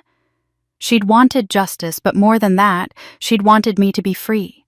Free from bitterness, free from the cycle of cruelty that had defined our family. My father was weak and cruel, I finally said. He hurt me deeply, and I'll carry those scars forever. But Victor Hayes was evil and calculating. Victor murdered my mother. Victor manipulated everyone around him for decades. Victor is the architect of all this suffering. I want the truly guilty party to face the harshest consequences. If letting Harold cooperate helps ensure Victor gets convicted, then I support the plea deal. Agent Torres nodded respect in her eyes. That takes real strength. I learned it from my mother, I said. Harold was arrested 2 days later, processed and released on bail pending his sentencing hearing. Victor remained free as well, though his movements were restricted and his assets frozen. The legal process, I learned, moved slowly. Building a federal case against someone like Victor Hayes would take months, possibly years. But something I hadn't anticipated was the media attention. The story had everything journalists loved: wealth betrayal, murder, family secrets spanning decades. Within days, reporters were camped outside my apartment, my father's house, even Maxwell's office. Daughter exposes father's business partner in decades-long conspiracy. Local businessman charged with murder in wife's 8-year-old accident. Sisters unite against the man who controlled their family. My private pain became public spectacle, and I realized that winning in court came with a cost I hadn't fully prepared for. 3 weeks after the FBI descended on Victor's estate, I sat in Maxwell's office waiting for Harold. He'd been sentenced the previous day 4 years in a minimum security federal prison with credit for cooperation. He'd report to begin serving his sentence in 48 hours. This meeting was his idea, his last request before going away. When he walked in, I barely recognized him. The authoritative cold man who'd ruled our household had been replaced by someone hunched and gray. He'd lost weight. His hands shook slightly as he sat down across from me. The crimes, the guilt, the public exposure, all of it had broken something fundamental in him. "Thank you for coming," he said quietly. "I wasn't sure you would." "I almost didn't." He nodded, accepting that. "I can't undo 35 years of cruelty, Brooke. I can't give you back the childhood you deserved, the father you should have had. I let Victor's lie turn me into a monster toward you. I hated you because every time I looked at you, I saw my own failure. Failure at what? At keeping your mother's love. At standing up to Victor. At being a man instead of a puppet." His voice cracked. "You looked like me, you had my mannerisms, and somewhere deep down, I think I knew you were mine. But accepting that would have meant accepting that I'd destroyed my relationship with my own daughter over a lie. It was easier to keep believing Victor, easier to keep hating you than to face what I'd done." I sat silent, letting him continue. "You deserved a father who protected you, encouraged you, loved you. Instead, you got me a weak, cruel coward who took out his failures on an innocent child. I'm sorry, Brooke. I know it doesn't fix anything, but I'm so deeply sorry." The apology I'd waited my entire life to hear had finally come, and it felt both healing and insufficient. Words couldn't give me back what I'd lost. "I forgive you, Dad," I said finally, and watched surprise flash across his face. "Not because what you did was okay, it wasn't. Not because words can heal 35 years of wounds, they can't. I forgive you because holding on to hatred would only hurt me now. Forgiveness is for my peace, not your absolution." "I understand. But forgiving doesn't mean forgetting. I'll never forget the birthday humiliation, the constant dismissals, the way you made me feel worthless and unwanted in my own family. Those scars are permanent. What I'm choosing to do is stop letting those scars control my life." I paused, choosing my words carefully. You'll have 4 years in prison to think about who you were and who you want to be when you get out. Maybe after you've served your time, we can have some kind of relationship. Maybe not. But I'm open to the possibility, which is more than you ever gave me. Harold broke down, then sobbing in a way I'd never seen him cry before. That's more than I deserve. That's more grace than I have any right to ask for. Thank you, Brooke. Thank you. We sat together for another hour, and for the first time in my life, we talked like actual father and daughter. It wasn't comfortable, and it couldn't erase the past, but it was a beginning. 2 days later, I met Lucia at a coffee shop downtown. She looked different. No designer clothes, minimal makeup, her hair pulled back in a simple ponytail. She was living in a modest apartment now, working as an office administrator, learning to survive without Victor's money. I judged you my whole life, she said immediately, not even waiting for our coffee to arrive. I thought I was better than you because I had designer things and you were simple. I mocked your normal job, your normal apartment, your normal life. But you were the one living with integrity, Brooke. I was living on blood money from a murderer. You were manipulated from a young age, I said. Victor groomed you. That doesn't excuse how I treated you. I was cruel because I was jealous. You had Mom's unconditional love, and I was just Victor's secret, his pawn. I'm sorry. For everything. I reached across the table and took her hand. You can rebuild, Lucia. You're only 32. You have time to figure out who you are when you're not being controlled by Victor or living off his money. I don't know how. I've never had to actually work for anything. You're doing it now. You have a job. You're paying your own rent. That's a start. I paused. Mom's estate is being finalized. The trust fund will be divided. You'll receive a portion because despite everything, Mom loved you. But I have one condition. Lucia looked up, hopeful and nervous. What? You use it to build something real. Education, maybe. Or a business that's yours built on your own work, not to chase the fake life Victor gave you. You use it to become the person you should have been all along. Tears streamed down Lucia's face. Deal. I promise. As we left the coffee shop, Lucia hugged me, really hugged me for the first time since we were children. Thank you for giving me a chance I don't deserve. We all deserve a chance to be better than we were, I said. That evening, I finally opened the box from my mother's storage unit that I'd been avoiding. Inside, wrapped in protective plastic, was one final letter marked in my mother's handwriting to be opened after justice is served. My hands trembled as I broke the seal. The envelope was heavier than I expected, multiple pages folded inside. I sat on my couch with Shadow curled beside me, and for a moment, I just held it, feeling the weight of my mother's final words.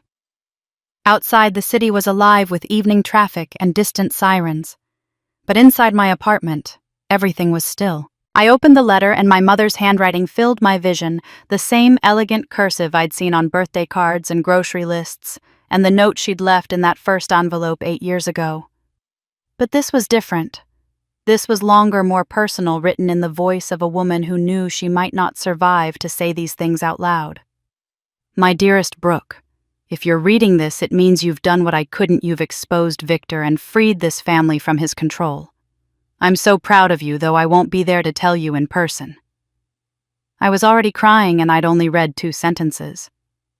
I need you to understand something about the choices that led to this moment. I made mistakes, Brooke. Terrible mistakes that had consequences I couldn't have foreseen. When I was young, I chose Harold for security instead of choosing love with Victor. Victor was passionate and ambitious, but he had nothing.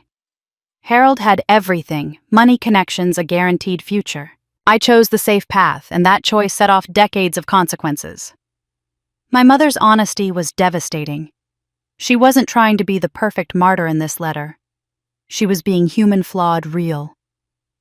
Years into my marriage, when Harold became distant, and Victor came back into our lives, I was lonely. I convinced myself that reconnecting with Victor was about rekindling something genuine, but looking back, I think I was just trying to recapture the passion I'd given up when I chose security. Lucia was born from that mistake, and I've lived with the guilt of that choice every day since. I thought about Lucia working her first real job, trying to figure out who she was without Victor's money. My mother had loved her despite the circumstances of her birth. But you, Brooke, you were never a mistake. You were born from a time when Harold and I still loved each other before Victor's poison entered our lives. You are the one pure good thing to come from this marriage. When Victor gave Harold that fake DNA test 20 years ago when he turned Harold against you with lies, it broke my heart into pieces I couldn't put back together. I pressed my hand to my mouth, remembering all those years of rejection, finally understanding that my mother had known the truth all along and been powerless to fix it. I wanted to tell you the truth, wanted to confront Harold, and Victor wanted to scream that you were being punished for a lie. But I feared Victor would kill me and leave you completely unprotected. So I built this plan, a plan that would only activate if the worst happened. I documented everything, hid evidence, prepared for the possibility that Victor would go too far. And I knew Brooke. I knew you were strong enough to see it through. The faith she'd had in me, even knowing I'd have to face this alone, was almost too much to bear. You got your strength from me, I can see that clearly. But you got your integrity from being raised in hardship.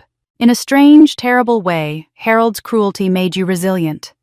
You learned to survive without approval, to find your worth internally, rather than seeking it from people who couldn't give it. I wish you hadn't had to learn those lessons, but I'm grateful they made you into someone who can't be broken. I was sobbing now, Shadow meowing in concern and pressing her head against my arm. The final pages were the hardest to read through my tears. I want you to know that if I die, it won't be your fault. Victor is dangerous, and I've chosen to fight him knowing the risks. I'm doing this for you and Lucia so you both can live free of his manipulation and control. Use the evidence I've left. Expose him. Get justice. But more importantly, Brooke, live a life that's yours. She underlined those last words 3 times. Don't let bitterness consume you. Don't let this trauma define who you become. The opposite of abuse isn't revenge, it's building something beautiful from the ashes. Start a family if you want. Build a career that fulfills you.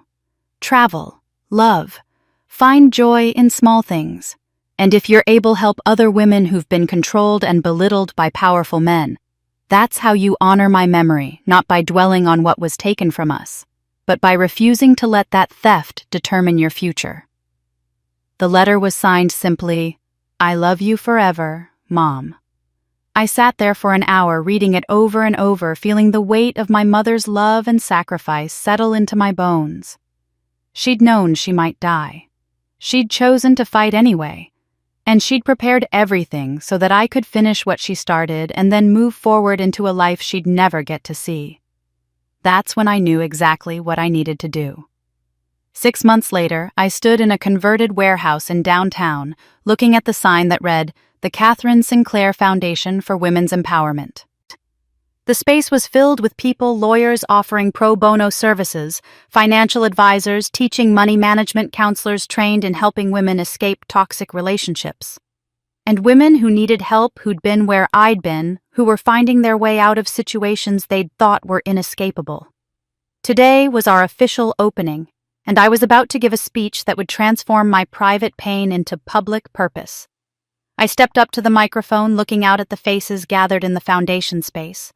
Some were supporters. Maxwell was there. Lucia sat in the front row. Even Harold had sent a letter from prison to be read at the ceremony. But most were women we'd already helped in our first 6 months of quiet operation before today's official launch. Women who'd escaped controlling families, who'd found legal help when they thought there was none, who'd rebuilt their lives with the financial literacy training and counseling services we offered. My mother couldn't save herself. I began, my voice steady despite the emotions swelling in my chest. But she saved me by teaching me that the truth is more powerful than any lie, and that love outlasts hate. The Catherine Sinclair Foundation exists because one woman refused to let an evil man win even after her death. She documented evidence, built plans, left me the tools I needed to expose decades of manipulation and abuse.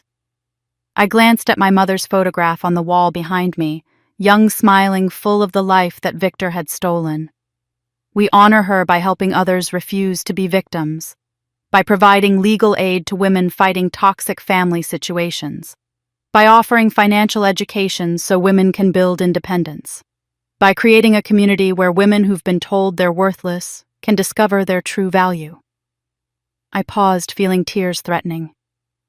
My mother taught me that the opposite of abuse isn't revenge, it's building something beautiful from the ashes. This foundation is that beauty. The applause was warm and genuine, and for the first time since this nightmare began, I felt something like peace settling into my bones. After the ceremony, as people mingled and toured the facility, an elderly woman approached me. She had kind eyes and gray hair pulled back in a bun, and something about her felt familiar, though I was certain we'd never met. "Brooke Sinclair," she said warmly. "I'm Evelyn Morrison. I was a friend of your mother's in college." "Oh," I shook her hand, surprised. "I don't think Mom ever mentioned you." "We lost touch over the years. Life took us in different directions. But I followed the trial in the news, and when I saw the foundation opening, I knew I had to come." She gestured to a quieter corner, and we moved away from the crowd. "There's something I wanted you to know, something your mother probably never told you, because she was ashamed of how it all started." I braced myself, unsure what revelation could still be left. When Catherine first met Victor Hayes, he seemed wonderful, charming, attentive, ambitious. We all thought they were perfect together. But I noticed things, small things at first. The way he'd get upset if she talked to other men. How he always needed to know where she was. The jealousy masked as devotion. Evelyn's expression darkened with the memory. I warned her. I told her those were red flags. And Catherine, smart woman that she was, she listened. She broke up with Victor. More than that. She chose Harold specifically to escape Victor. It wasn't about money, Brooke. It was about survival. She saw the controlling behavior escalating and knew she needed to get away from him. Harold was stable, kind in those early days, and most importantly, he wasn't Victor. Your mother thought she was saving herself by choosing the safer option. This reframed everything I'd thought I understood. My mother hadn't been materialistic or calculating. She'd been trying to escape an abuser, and that abuser had spent 35 years punishing her for getting away. She didn't realize Victor would never let go, Evelyn continued, that his obsession would span decades, that he'd worm his way back into her life and systematically destroy everything she'd tried to build. But even then, even when she knew she was in danger, she protected you. She built that plan left, that evidence gave you what you needed to finally end his control. Evelyn's eyes were wet. Your mother would be so proud of who you've become. Not just that you exposed Victor, but that you're using what you learned to help others. That's the Catherine I knew, always thinking about how to make things better for other people. We talked for another hour, and Evelyn shared stories of my mother I'd never heard, her determination, her compassion, her fierce protection of the people she loved. By the time Evelyn left, I felt like I'd been given a gift, a fuller picture of who my mother had been before Victor Hayes poisoned everything. That evening, I stood alone on the foundation building's balcony, watching the sun set over the city. The sky was painted in shades of orange and purple, beautiful and peaceful, and I thought about the journey that had brought me here. The humiliation of that birthday dinner felt like a lifetime ago. The investigation, the fear, the confrontation with Victor and his estate, all of it had led to this moment. Victor Hayes was now serving 25 years in federal prison for felony murder and money laundering. Harold was in minimum security prison attending therapy, trying to become a better man. Lucia was rebuilding her life with integrity, working toward a degree in social work. And me, I was finally free. "You were right, Mom," I said aloud to the sunset, knowing somehow she could hear me. "Revenge gave me justice, but truth gave me peace. I'm going to live now. Really live the way you wanted me to." A breeze touched my face, gentle and warm, and I smiled. I wasn't defined by what Victor had done, or by Harold's cruelty, or by 35 years of being dismissed. I was defined by what I chose to do with the freedom my mother had died to give me. The foundation would help hundreds of women find their own freedom. That was the legacy that mattered. And for the first time in 35 years, I felt my mother's presence, not as a memory of loss, but as a legacy of strength, guiding me toward a future built on truth, compassion, and unshakable peace. I'm writing this final reflection from my office at the foundation 2 years after everything began with that humiliating birthday dinner. It's strange how a moment of cruelty can become a catalyst for transformation, how the worst day of your life can lead to the best version of yourself. Victor Hayes is in year 2 of his 25-year sentence. The news occasionally reports on his appeals, all of which have been denied. His empire crumbled within months of his conviction, his properties sold to pay restitution to the people he'd defrauded over 3 decades. The man who controlled everything through money and manipulation now controls nothing but the small routine of his prison cell.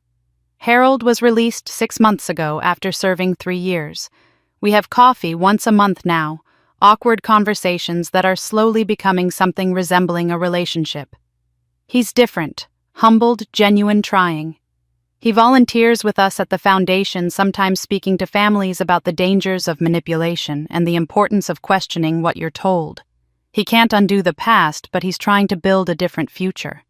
I respect that. Lucia completed her social work degree last spring and now works with us full-time. She runs our financial literacy program, teaching women how to build independence through smart money management. Watching her help other women escape the kind of control she lived under for so long has been one of the most beautiful parts of this journey. We're rebuilding what sisterhood should have been all along. But the real story isn't about Victor's downfall or my family's redemption. It's about what I learned from my mother's legacy and what I hope you'll take from hearing this story. My mother taught me that strength isn't about never being hurt. It's about what you do with the hurt after it happens. For 35 years, I was told I was worthless, unwanted, a mistake. I could have let those lies define me forever. Instead, I chose to prove that my worth was never dependent on their approval. That's the first lesson: your value doesn't come from people who can't see it. It comes from who you choose to be when no one is watching. The second lesson my mother left me was about the difference between revenge and justice. Revenge is about making someone hurt the way they hurt you. Justice is about preventing them from hurting anyone else. When I exposed Victor, I wasn't just settling a personal score. I was protecting future victims, honoring past ones, and creating a system where women wouldn't have to fight these battles alone. That's meaningful. That's worth the cost. But perhaps the most important lesson was about forgiveness. I forgave my father not because he deserved it, but because carrying hatred was poisoning my future. Forgiveness doesn't mean forgetting what happened or pretending it didn't hurt. It means choosing not to let that hurt control the rest of your life. It means understanding that people can be both victims and perpetrators, both weak and capable of change. If you're listening to this story and seeing pieces of your own life in it, if you've been dismissed or controlled or told you don't matter, I want you to know something. You are stronger than the people who tried to break you. Your story isn't over. The narrative that others wrote about you doesn't have to be the narrative you live. And if you've been the one doing the dismissing, if you recognize yourself in Harold's weakness, or even Victor's control, it's not too late to change. Redemption is possible, but it requires honest reckoning with what you've done and genuine commitment to becoming someone different. My mother couldn't save herself, but she saved me by refusing to let evil win even after her death. Now I spend my days helping other women discover that same truth, that love is stronger than hate, that truth outlasts lies, and that the best revenge is a life well lived in service of something larger than yourself. So I want to hear from you. Have you ever had to stand up to someone who seemed too powerful to fight? Have you had to choose between revenge and peace?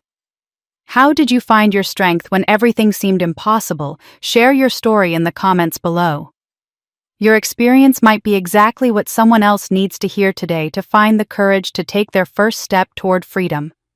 And if this story resonated with you, if it reminded you that you're not alone in your struggles, subscribe to this channel. hit that notification bell. Share this video with someone who needs to hear it. Because the more we tell these stories, the more we break the silence that allows manipulation to thrive, the more we create a world where daughters like me don't have to wait 35 years to discover their worth. Thank you for listening to my story. Thank you for being part of my mother's legacy. And remember, you are stronger than you know, braver than you believe, and worthy of a life built on truth and peace.